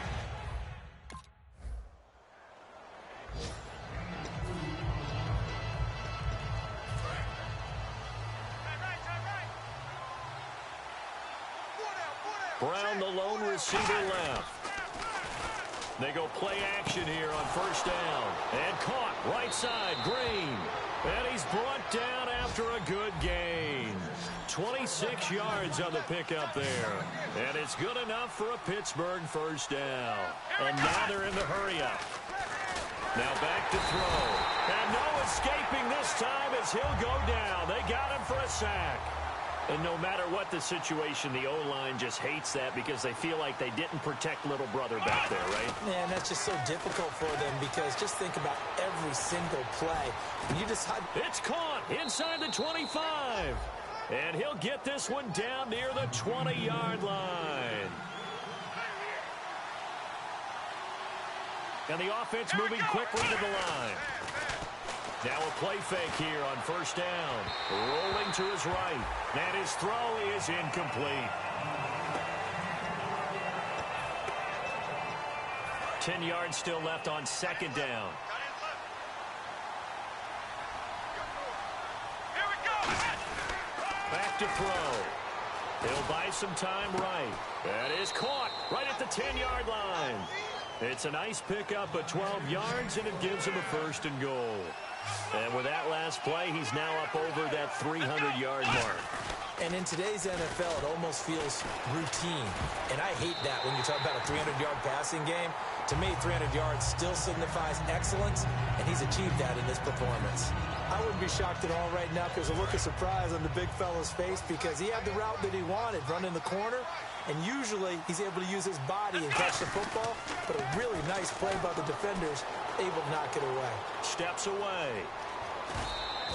Call it a pickup of 7, and that's going to bring up an interesting third and goal.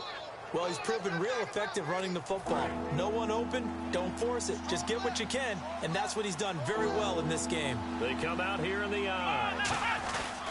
They'll go to the air here on 3rd and 2, and that is incomplete.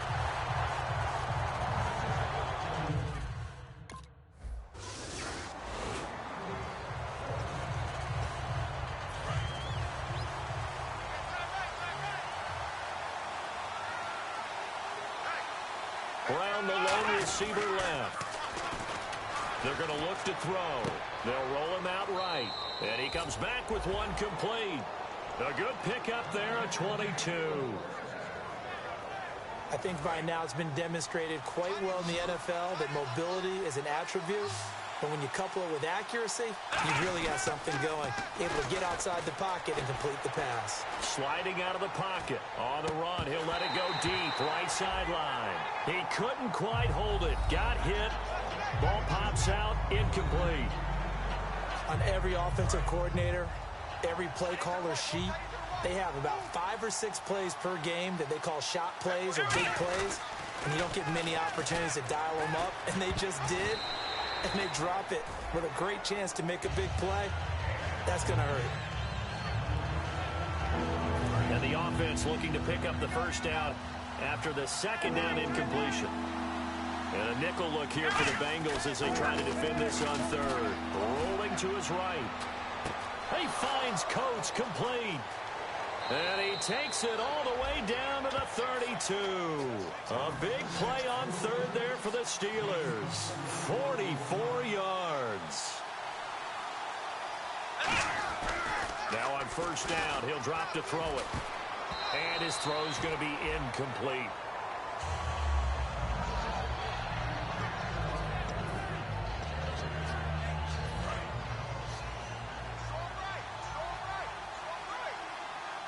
Bryant spread out to the right. He'll try again with the arm here on second down. And his pass is intercepted for the 4th time today. Picked off by George Iloka. And he brings it back to right around the 26.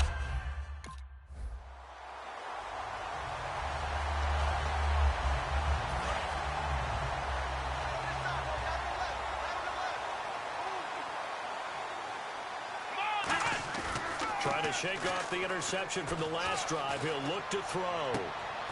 And it pops free. The collision there jarred the ball loose and brings up second down. Offense looking to avoid a 3rd and long. It's 2nd and 10. Brown, the lone receiver, left. And 2nd and 10. He'll look to throw again. He'll buy some time right. It's complete to Brown, right side. 30, 20. And he takes this down deep into Cincinnati territory. A big play there on the catch and run. 64 yards. They come out here in the eye. They go play action here on first down. And nearly another interception. They've been around the ball all game. Not only did they drop what looked like an interception in the end zone, they blew a golden opportunity to shift the momentum. So 2nd and 10 here. Again, he'll drop to throw. On the move to his left. And he couldn't quite get there. Tackled down at the 1. It's a good gain of 11. Sets him up 1st and goal. Back now in Cincinnati. It's the Steelers with the football, but trailing here as we get going in quarter number 4. They'll put 2 receivers left, 2 to the right. They'll drop to throw. They'll roll him out right. And he's going to take it in for a Steeler touchdown. Le'Veon Bell, his 5th touchdown now on the year. So a big play now as the Steelers will go for 2. And the Steelers are able to make this a close game again. They'll try and throw for it. Flush to his right, and they don't get it. They tried for the 2-point conversion there, but unsuccessful.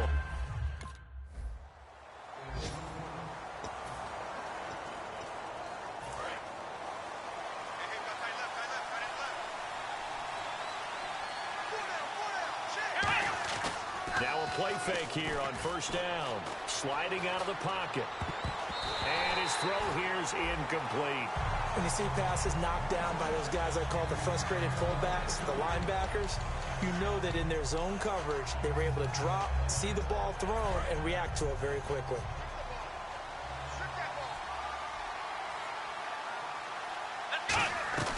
Back to throw now on 2nd and 10.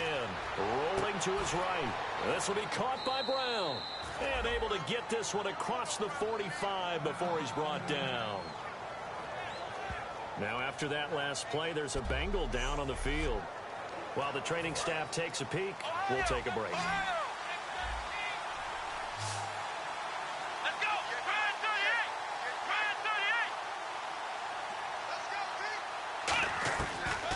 first down. He'll drop to throw it. Steps away to his left. Now the ball comes loose, and the Bengals grab it. And they have possession, and they have it at the 38-yard line.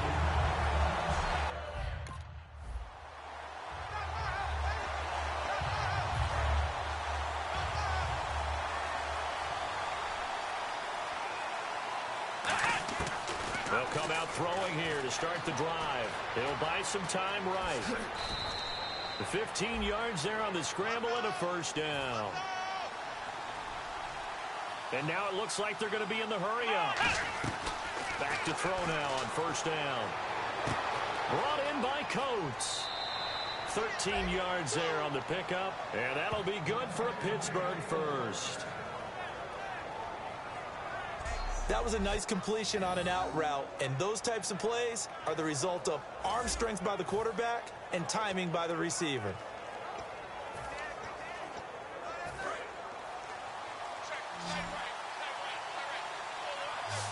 They come out here in the eye. They go play action here on first down. They'll roll him out right. Oh, the ball comes out on the hit, but they'll say it's incomplete.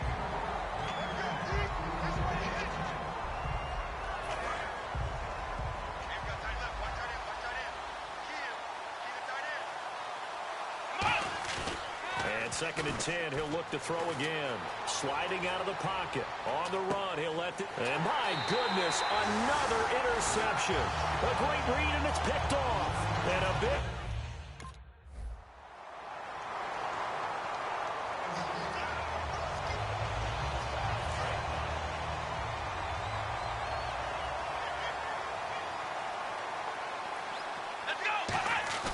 Trying to shake off the interception. He'll look to throw. And he can't find anywhere to go with it.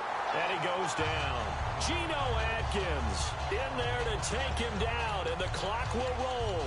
You know, on these types of plays, we're always looking to assess blame. Okay, where did it break down? Sometimes it's just a great play.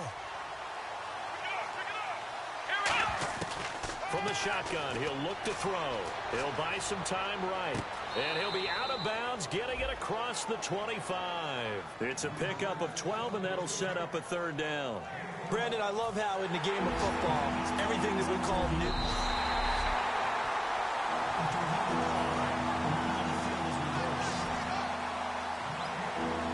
This challenge was initiated by the guys in New York. Taking a look at the play, less than 2 minutes to go. Yeah, I'm sure the coach wanted to challenge. Oh, this is taken in. It's complete. A good pickup there, 26 yards. And at this stage, down in the second half, looks like they just wanted to find a way to get it in the hands of their playmaker, and they did. I think you're exactly right. I don't think the coordinator's looking at his play sheet and trying to figure out which play will work well. He's trying to figure out how to get the ball to the playmaker that you just described. Looking down at that sheet, you find people plays, not necessarily X's and O's, and that's exactly what they did there. And they're going to hurry back to the line now. He'll drop to throw. And he's going to get this inside the 30. It'll go as a gain of 12. And it'll give the Steelers a first down. One final shot. They'll look to throw. They'll roll him out right toward the sideline, and look at that catch. Dragging the toes, and that's going to be a first down. Well done. Charles, we saw a lot of points go up in this one. Certainly deep.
Hello, everybody. I'm Larry Ridley.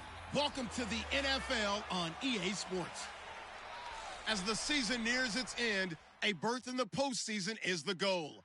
And this man knows the responsibility for getting them there lies mostly with him and with his ability to guide through offense flawlessly in this game.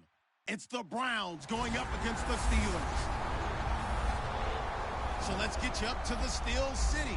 Standing by in Pittsburgh, here are Brandon Guyton and Charles Davis. All right, Larry, EA Sports coverage of the NFL brings us to the steel capital of the world, Pittsburgh, PA, at Heinz Field. Today, it's a Week 14 matchup that should be a good one between the Cleveland Browns and the Pittsburgh Steelers. With Charles Davis, I'm Brandon Guyton. Charles, we look at this Steeler ball club entering play. They come in off a loss last time out, but they've been playing better.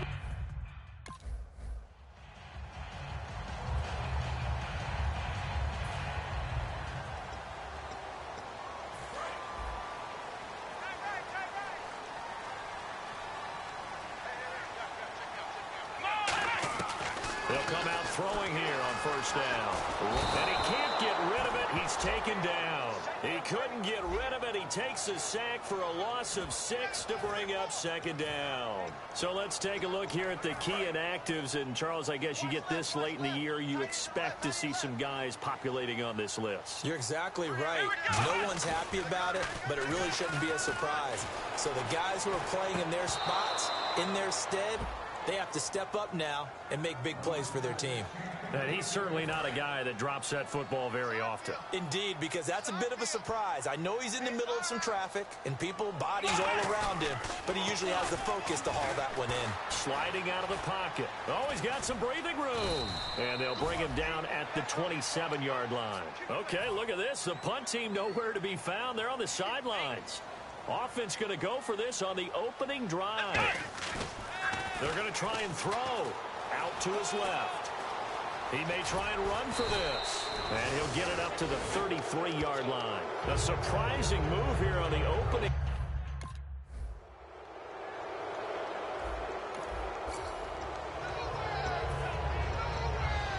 And Pittsburgh getting set to take the field. And on that last drive, went for it on fourth, turned it over. A good job by their defense, though. They held them to 3, but this offense, they've got to be a little bit better, a little bit more careful here. And sometimes when you see these calls on fourth down, when they decide to go for it, it's not necessarily the coach saying, I believe in my offense. Sometimes the coach saying, I believe in my defense. I can afford to go for it here, because if we don't get it, I don't think we'll give up more than 3, and that's exactly what happened. You think that factored in? I do. I think that he had that in his mind going into the game, that I'm going to be aggressive on offense because I know I've got a defense that can hold up their end. And this time he's got the hook up. It's complete. And they'll get 9 there as that sets him up better for third down. And that's the kind of pass that adds up over time, Brandon. You may not have picked up a first down there, but if you keep chipping away at it, eventually big plays may result. Steps away. He can run for it, and he will. And he's taken down at the 43, but not before picking up the first. Here we go. They'll look to throw here on first down. Rolling to his right. He couldn't quite hold it. Got hit. Ball pops out, incomplete.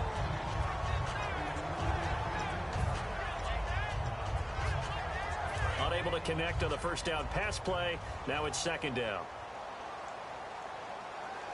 Let's go. He'll look to throw. And it's complete to Ladarius Green. 17 yards on the pickup there, and the drive will continue. Love the call by the offensive coordinator, recognizing the situation very well, calling for the play-action pass, and completing it.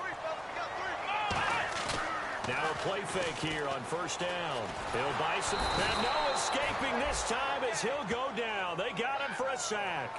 That one will set him back nearly 10 yards here on first down on the sack. And a play like that, with how far he had to go to make that sack, shows how athletic defensive ends have become in the NFL. And not just athletic, this is coached in a big way. Run to the football at all times. How about him never giving up on it and pursuing all the way across the field? A good pickup there, 18 yards as they get closer for third down. So how do you beat man coverage? First of all, you want to be a superior receiver, but you know something, that guy who's covering you, he's usually pretty good too. So the corner route is usually a great spot to get it done. They'll drop to throw. Being chased out left. He finds Coates complete. And he's taken down, but not before reaching the 10-yard line. Here we go. Now on first down, he'll drop to throw it. They'll roll him out right. And he'll be brought down right on the edge of the goal line at about the 1-yard line. It's a 9-yard pickup on the play, and it'll be 2nd and goal. Now this will be the 9th play on this drive. Let's go. They'll set up a throw. Under pressure, down he goes. Sacked at the 10. Joe Schobert coming hard on the blitz. He dumps him for a loss of 8. Now from back at the 9 after that last play. This is 3rd and goal. They'll set up to throw. And incomplete. A disappointing drop there defensively by the rookie. And now 4th down.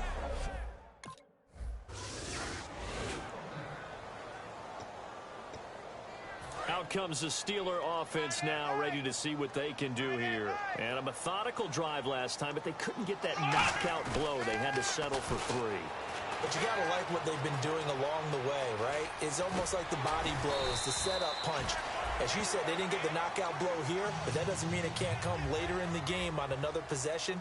And the defense on the other side, maybe a little gassed, yeah, right? A little tired. And if nothing else, they just feel relieved getting upfield and giving up 3. They don't exactly feel like they've handled the offense. And his throw's going to be incomplete.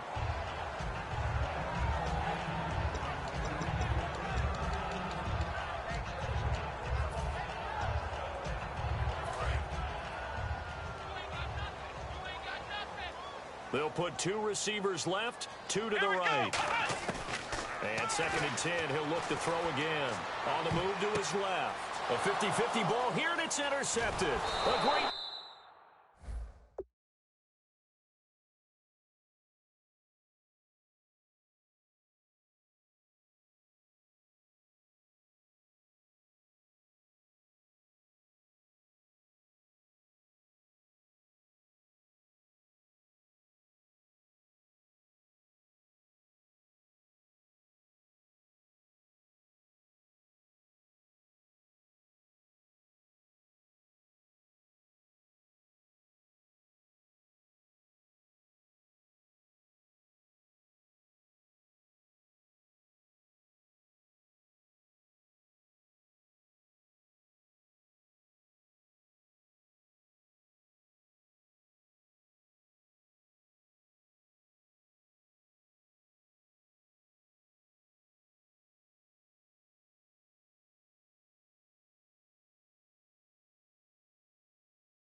Picked off. They told us repeatedly.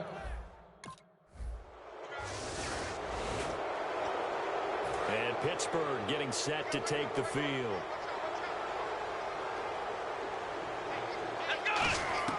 Trying to shake off the interception from the last drive. He'll look to throw. Trying for Brown, and it's intercepted. Picked off. It's the Pro Bowl corner, Joe Hayden, with it.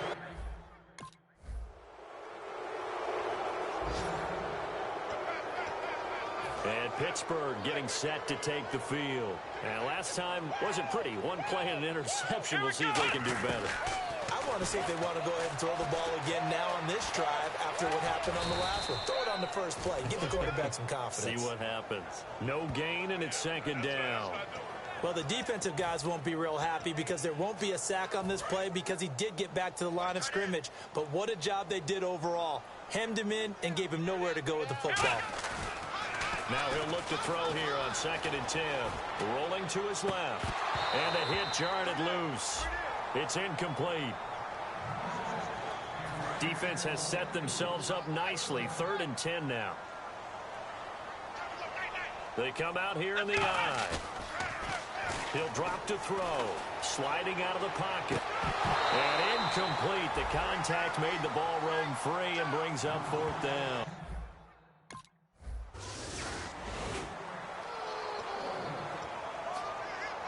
And Pittsburgh getting set to take the field. And they're coming off a 3-and-out, my friend.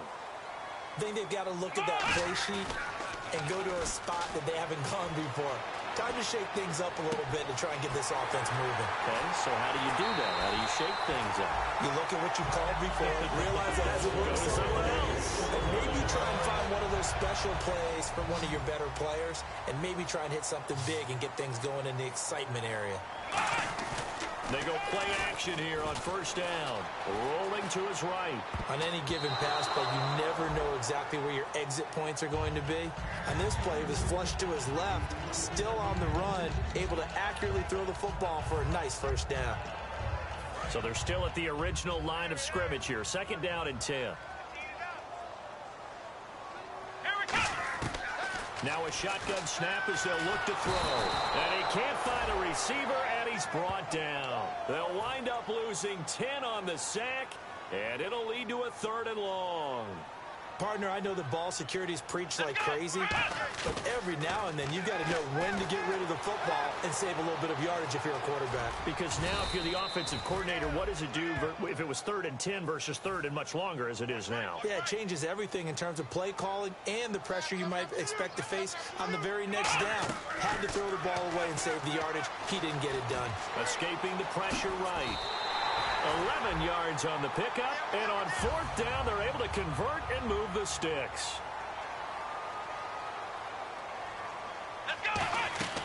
They'll look to throw here on 1st down.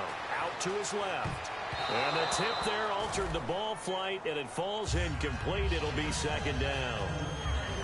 Really nice play by the guys on the defensive side of the ball, but for the guys on the offensive line, they're doing a nice job of trying to protect their passer. But when a guy hops in the air and goes airborne to try and knock one away, it's difficult because you can't reach out and grab it, and that'll be a holding penalty.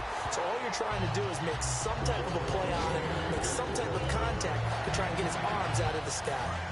And those 1st downs do add up. The offense keeps the ball moving downfield and keeps their defense on the bench, giving them a chance to rest. Now a play fake here on 1st down. And no escaping this time as he'll go down. They got him for a sack. Well, that was point counterpoint, wasn't it? They decided to throw for it on 1st and goal. Instead, the defense counters with pressure, and the defense wins, getting a big sack. He'll buy some time right. And oh, not only did he drop it, he dropped it in the end zone.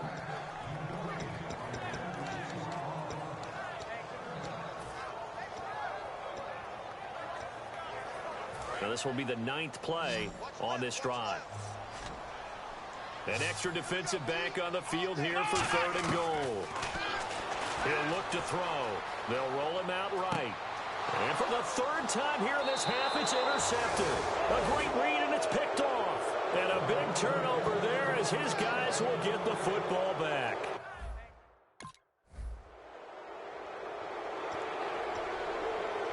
The Steelers offense now, they get ready to head back on the field. And with 3 interceptions thrown already, we'll see, do they rely more on the ground game here?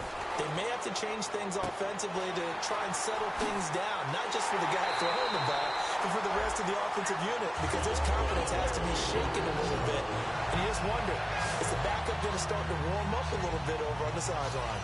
There will always be a place for methodically marching the ball downfield.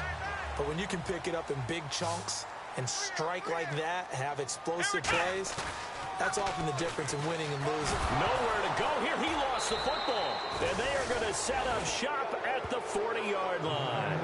2 minutes remain here in the 1st half. Back to Heinz Field after...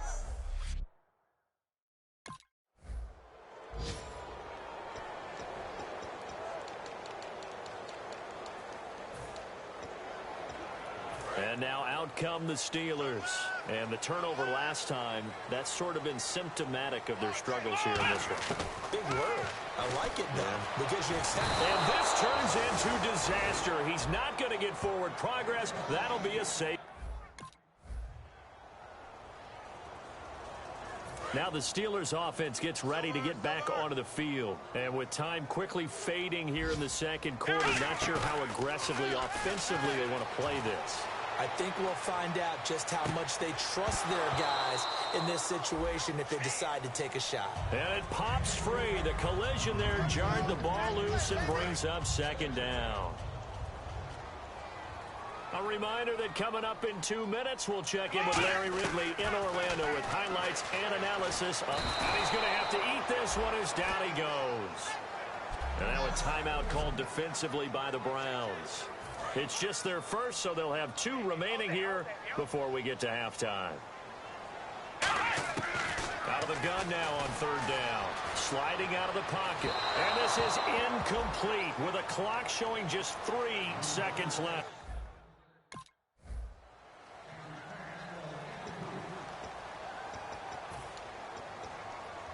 Now we take a glance at the offense as they work their way back out for their first possession of the second half. They were able to get the stop defensively. Now a chance really to set the tone here in quarter 3.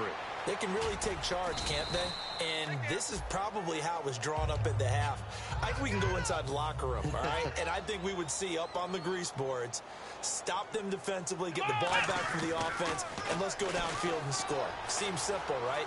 The last part, we have to find out if that's going to happen. But the first part worked to perfection. Did exactly what they wanted, and now their offense has to pay it off. See if they can get the latter 50%. I know we just saw a nice throwing catch, but how about the big guys up front buying that time? Yeah, that's exactly what they did. They created time and allowed the space to happen, and it turned into a really nice play. Rolling to his right. And his pass is intercepted for the 4th time today. A great read, and it's picked off. And a big...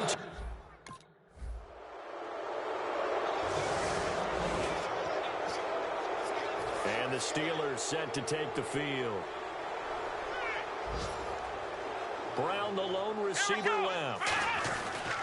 They go back to the air here after the INT on the last drive. And he'll get this up to the 34-yard line. It's a pickup of 14 there. And it's good enough for a Pittsburgh first down. Bryant spread out to the right. On first down, he'll drop to throw. And hit behind the line. He lost. Does the big boy have the juice? And he's into the end zone. It's a fumble return for a Browns TD. Second time he's...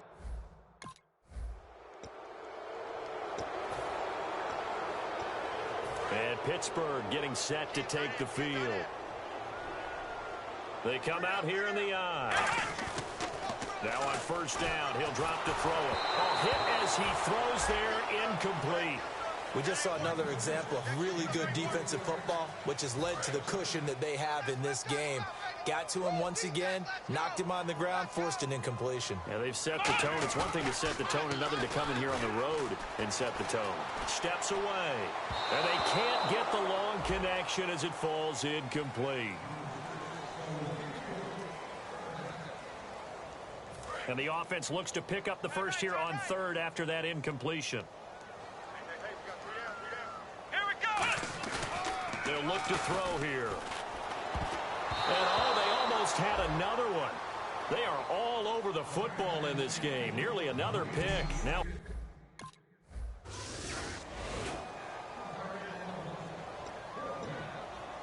And Pittsburgh getting set to take the field. And with this deficit, you can't have too many more drives like the last drive where you had to punt it away. You know what I would tell my offense right here?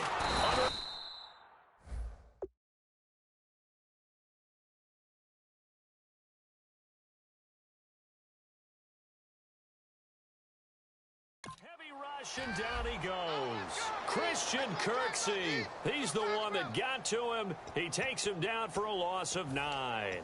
Partner, the Mike linebacker, the middle linebacker, has so many different responsibilities. How excited do you think he was to get home with that blitz? Yeah, he wants a sack. He got it. They'll look, and taken down. Back at his own 7. It'll go in the books as a 7-yard loss on the sack, and it's 3rd down. So, Brandon, we've sat in with a lot of coaches, and when they talk about things they want to accomplish offensively, I'm not sure that sack and sack are on their play sheet. And on 3rd down, the Browns going to go with a nickel set. From the shotgun, he'll look to throw. And can you believe it? It's a second safety in this ball game. So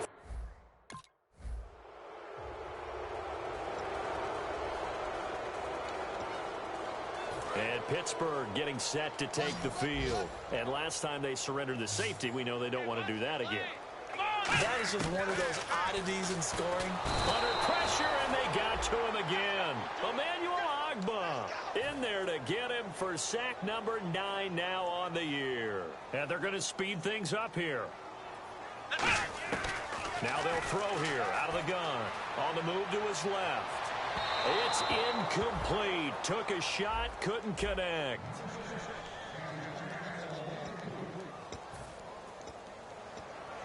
So incomplete on 2nd down. Now they'll look to convert here on 3rd.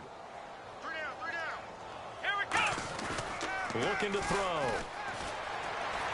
Got a man, and he hits him in stride. He'll get 17 back there, but it'll still lead to a 4th down. A critical one here if they're going to have any shot at this thing. So they'll go for it on 4th down. Got to try it here. He's back to throw. And this is incomplete. The Steelers try it, but they come up empty.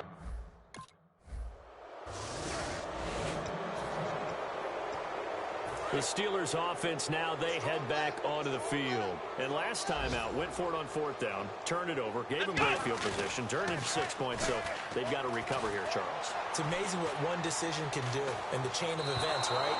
The decision to go for it on 4th down. Caused all of that. It caused every bit of it, but it showed confidence. Hey, I've got confidence in you guys. Go pick it up for them. Didn't happen. Also showed confidence in the defense. They didn't pick up their end of the bargain, so now they've got to come back out and start over and rebuild that confidence. And 2nd and 10, he'll look to throw again. Rolling to his left. And he comes back with one complete. It's a pickup of 16 there, and it'll lead to a new set of downs. Looking to speed things up here, going with some tempo. They'll look to throw now on 1st down. Eluding the pressure right. It's complete to Brown, right side. A good pickup there of 20 yards.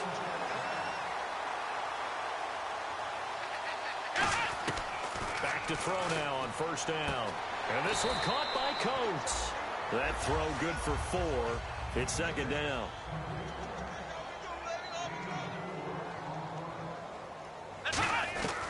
They'll look to throw again. He'll buy some time right. And this one is incomplete.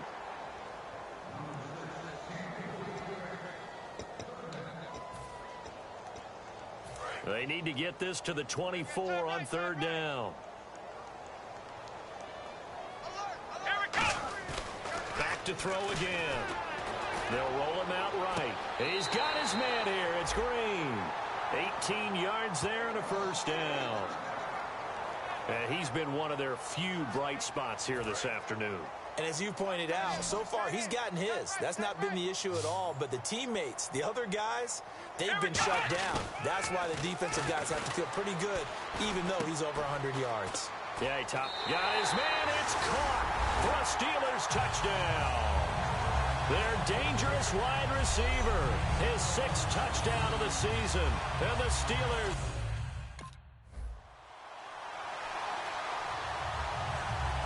Well, Charles, it's one thing to win.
Hello, everybody. I'm Larry Ridley, and this is the NFL on EA Sports.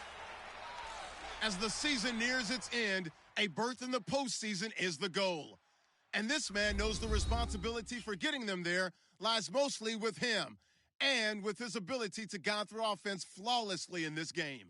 It's the Steelers going up against the Chargers.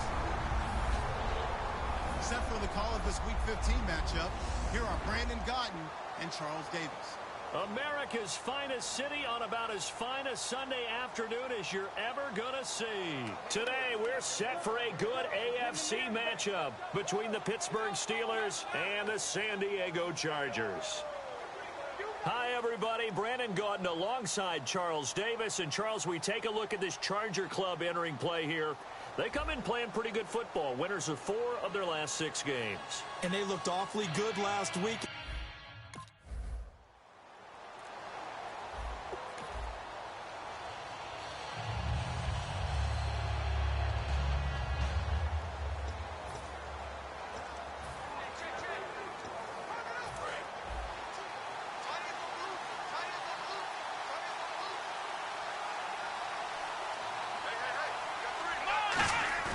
They go play action here on first down.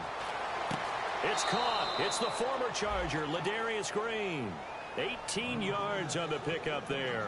And the Steelers are going to have a first down. Good use of the pass there to pick up the first down against a defensive look that they had specifically prepared for, they told us, coming into this one. Certainly seems like they're holding all the right cards now, doesn't it? Because of their preparation. Went back, watched the tape, studied the tendencies, and they feel like they had them down cold, and they were able to use the pass against them. A nice pickup there, 10 yards, and it'll move the sticks.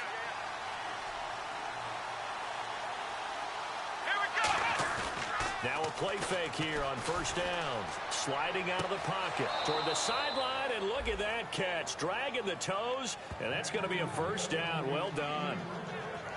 Let's make this one simple. What a catch, especially the finishing part of getting his feet in bounds, toe tapping, and, of course, foot dragging. A little tapestry, if you will. Oh, I like it. Now on first down, he'll drop to throw it. Rolling to his right. Looking sideline, incomplete. So let's take a look here at the key inactives. And, Charles, I guess you get this late in the year, you expect to see some guys populating on this list. You're exactly right. No one's happy about it, but it really shouldn't be a surprise.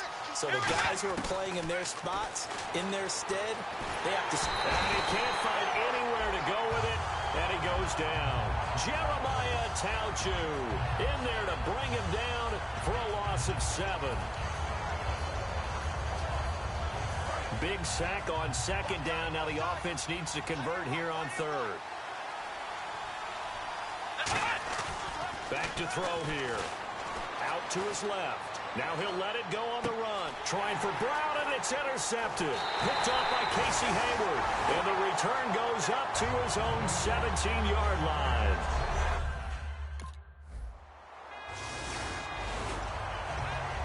And Pittsburgh getting set to take the field. Looked like they had something going last drive. Then the interception happened. Will they recover? The memory they need to keep with them is that they did have something going. They were moving the ball on offense, had a nice sequence going. Don't worry about the other part. You can't get that back. Let's go back to what you were doing well before. I thought you were going to say they need to have no memory, but remember the good part, forget the bad. I like that even better. Here's Bell. And he's able to work free for about 6 down to the 18. Offensive linemen love creating space for their guys carrying the ball, but when that guy also breaks tackles and creates extra yardage, they almost feel like he's one of them, and they really embrace it. 4 yards remaining now on second down.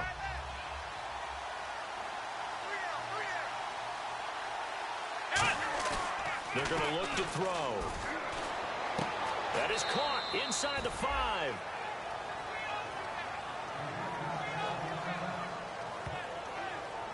And now time is called as we've got an injured Charger down there on the field. We'll step away and come back to San Diego after this. Brown, the lone receiver, left.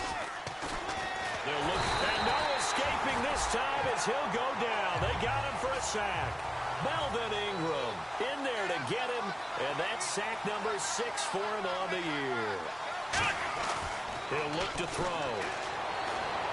And he's got his tight end. It's Green for the Steeler touchdown. Ladarius.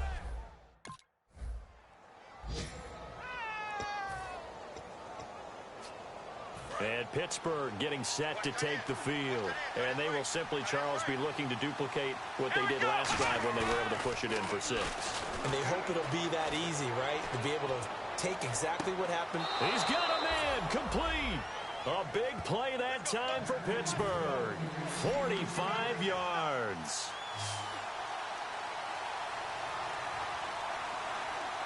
They come out here in the eye. Back to throw. He'll buy some time right.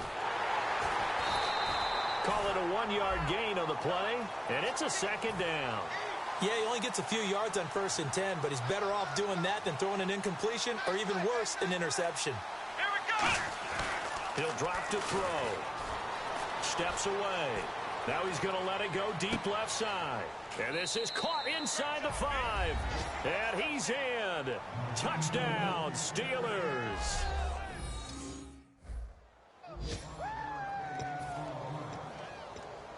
And Pittsburgh getting set to take the field. And they were able to punch it in the end zone last time. They'll be looking to do that again here for the defense. Obviously, they'll be looking to stop them from punching it back in the end zone.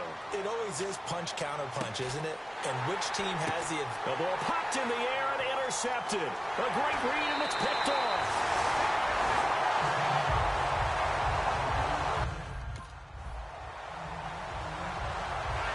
The Steelers offense now, they head back onto the field. And last time, 1-play interception. So this offense, they should be fresh. That's a good way of putting it. And I can't wait to see what they decide to do with play calling. Because a 1-play drive where you throw an interception, a lot of people think the very next time out, run the football, don't give them a chance. Maybe play action? I think maybe you go play action, show your quarterback, get a little confidence in him, and let him fling another one. 15 yards through the air and a 1st down. On that catch, he's already eclipsed 100 yards here in the 1st quarter. Charles, he's on pace for over 400. And playing with great confidence, isn't he?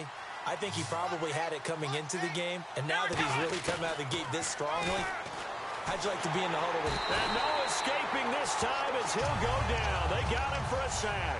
Melvin Ingram, he's the one to get him, and that's sack number 7 for him on the year.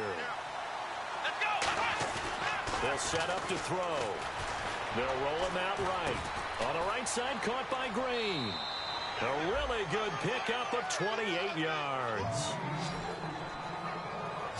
And with that completion, he's now north of 200 yards here in the 1st half. Boy, a tough start for the secondary defensively. It is, and it's got to put a dent in their confidence. And, you know, you always want to keep that up and feel like you can always bounce back after plays.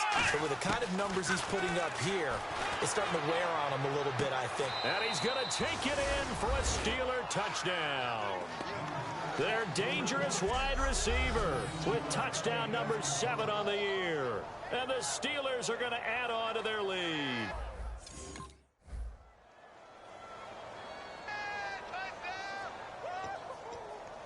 The Steelers offense now, they get ready to head back on the field.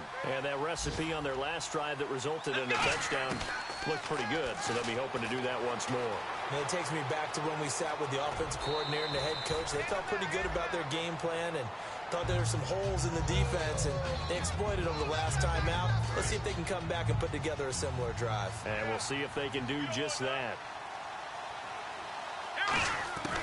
From the shotgun, he'll look to throw. Dancing to his left.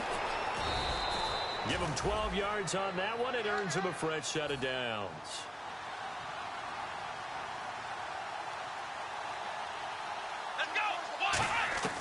They'll look to throw here on 1st down. His throw incomplete. And that one was knocked away, and I think the defender's going to be a little upset with themselves. They made the play on the football, but that one felt like a forced pass by the quarterback. Thought he had someone open. He really wasn't. Maybe an example of having too much confidence in his receiver that no matter what. And he can't get rid of it. He's taken down. Joey Bosa. He's the one to get him, and that's sack number 7 for him on the year. I see an extra DB on the field now for San Diego. Yeah, indeed. Sliding out of the pocket. On the run, he'll let it go deep. Right sideline. And he can't hang on to it. Nearly picked. He's known for his hand.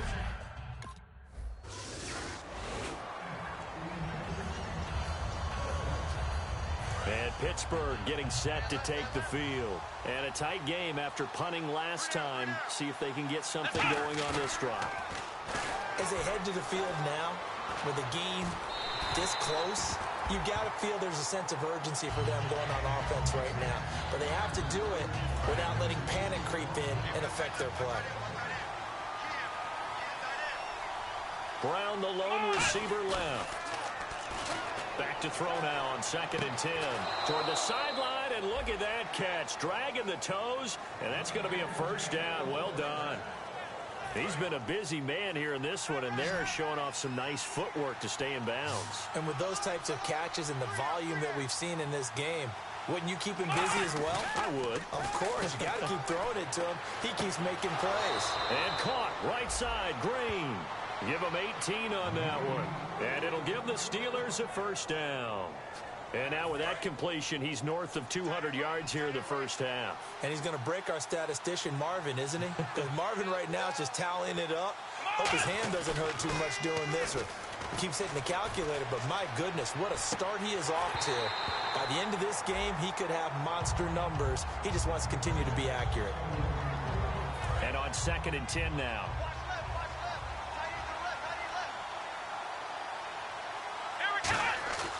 They'll stick with the passing game as he looks to throw. Rolling to his right. On the run, he'll let this go deep right side. Oh, he almost had it for the pick. A great chance there for the interception in the end zone. Instead, 3rd down. So still a full 10 yards to go here for the offense on 3rd down. They'll put 2 receivers left, 2 to the right. They'll look to throw here. Buying time to his left. He may try and run for this. And he'll go down at the 28. They'll pass up a field goal attempt. It would have been a 45-yarder. Now they'll go for it on 4th. Here we go! Now they'll throw here out of the gun. He'll buy some time right. He can run for it, and he will. That one good for 14 yards. And they're able to pick up the conversion here on 4th down. Here we go!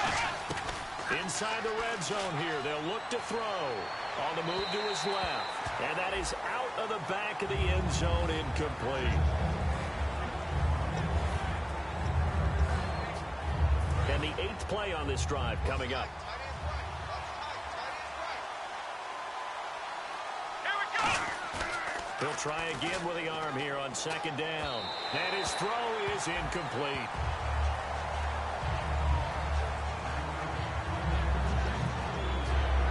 It's been a pretty long drive. This will be play number 9. And they need 10 yards out of it on 3rd. They come out here in the eye. Now back to throw. Rolling to his left. And he's in. Touchdown, Steelers. Sammy Coates, his 9th touchdown of the season. And the Steelers find a way to stretch their lead. Now that...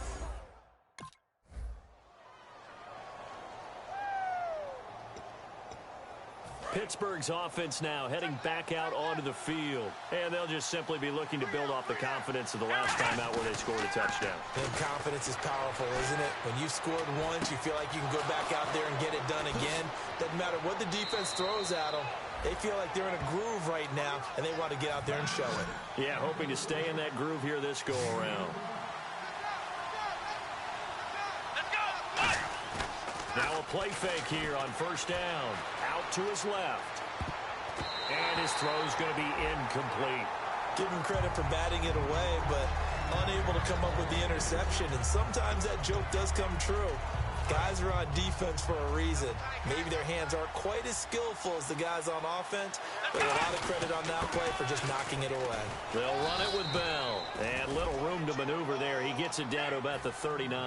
Only a yard on the pickup there, so it leaves them needing a conversion here on third and a tough 9. On third down, here's Bell. And they'll be inside the 35 now at the 34-yard line. Would have been a decently long field goal, 51 yards from here, but instead they're going to go for it. They'll go for it with Bell. And he picks up the first before he's taken down at the 29. The defense came out with a look that they had prepped for all week to attack. They took advantage, got the first down. And the key words in there, prepped for all week. They really studied them, understood their tendencies, knew what they like to do, and prepared their game plan accordingly. And boy, the payoff was good. This drive is turning into an extended one, and the guy carrying the ball, he's becoming more like a body blows guy. Every carry is putting some damage on the defense. So after a while, I'm not too sure how many guys are going to want to run up and tackle him. This will be play number 7 on the drive. 3rd and a yard. He'll drop to throw. Flushed out right. And this is going to be incomplete. And that was a nice play.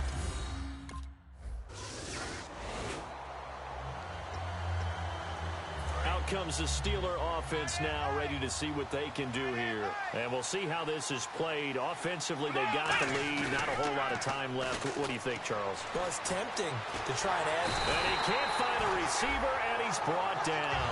Joey Bosa in there to get him, and that's sack number 8 for him on the year. And quickly, they get to the line. He'll look to throw. Forced out to his left. They find some open field here. And he'll be brought down right at the 30 here. 13 yards on the pickup, and it'll be 3rd down. Now whistles come in. We're going to get a timeout here by the offense.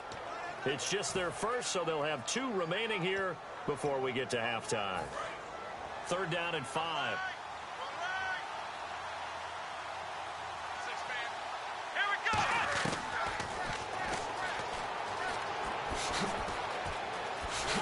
And he's going to lose yardage here back to the 14-yard line. So we've reached halftime in a wild first half. We'll take a minute to catch our breath.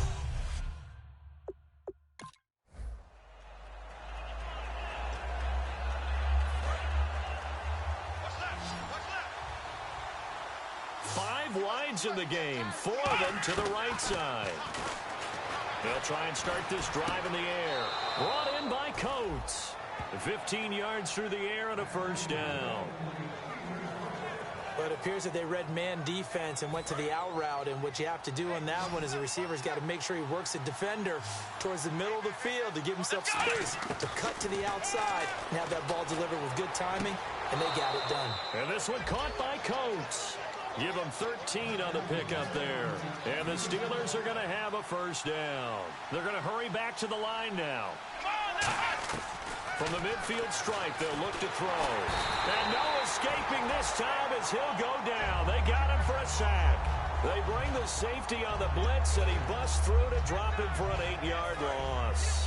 Oh, free safety blitz, that can be a gamble, but it proves fruitful there. Yeah, you're exactly right about the gamble, because oftentimes the free safety is the last line of defense against a long pass. And when he comes at the quarterback, he better get home and make the play. Otherwise, a big play could result for the offense. 17 yards on the pickup, and that's going to make it 3rd down and less than a yard. And he is enjoying another fine performance just like a week ago. Let's be honest, when he's playing like this, it creates a lot of men. Nowhere to go here. He lost the football.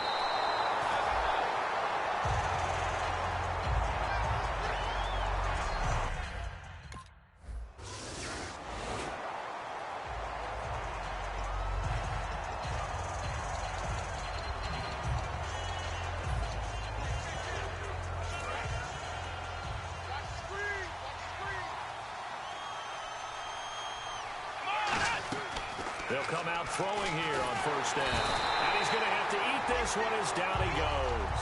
It looks like a 12-yard loss there on the 1st down sack. And now they're in the hurry-up.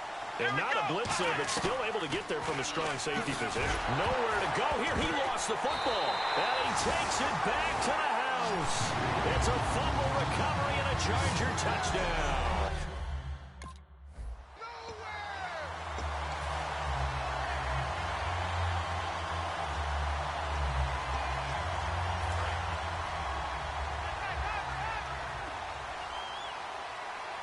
Brown, the lone receiver left. They go play action here on first down. And nearly picked off there. Almost intercepted. Instead, second down. He's got to be kicking himself right there. His team's already picked off 2 passes. That would have been the 3rd in the game. And, boy, they've really played well attacking the football. He'll try again with the arm here on second down. They'll roll him out right. And he's going to be intercepted a 3rd time. Picked off by Will Hill. And they'll start with...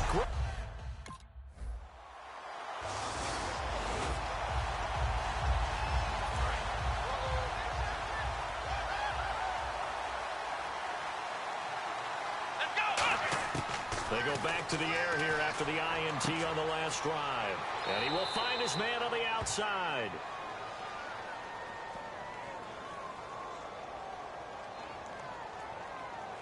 Holding offense. So there you go.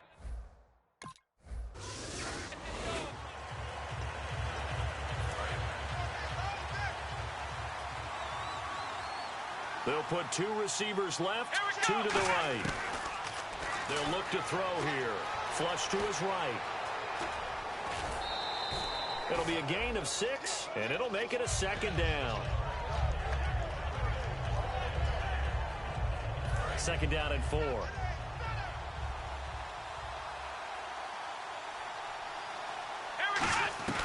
Now they'll throw here out of the gun. Steps away, and he's going to be brought down. Back at his own 6-yard line. Melvin Ingram in there to get him, and that's sack number 8 for him on the year. And the offense moving quickly to the line. On third down, he'll drop to throw. Sliding out of the pocket. Sideline throw, it's complete. And a nice job there of keeping the toes in bounds.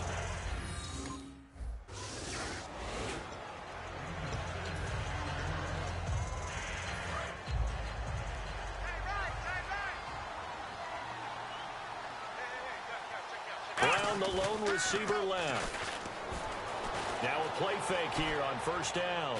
On the run, he'll let this go deep right side. And that one falls incomplete. Looked like he might have had position there, but he couldn't hold on at second down.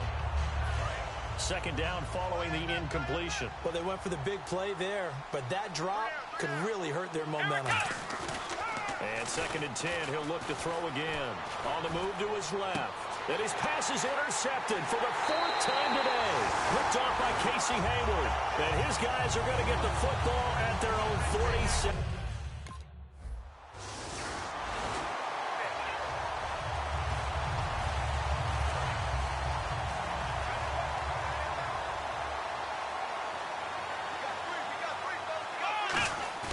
Trying to shake off the interception. He'll look to throw. And he can't find anywhere to go with it. And he goes down. Joey Bosa in there to sack him. And that is 10 for him now on the year.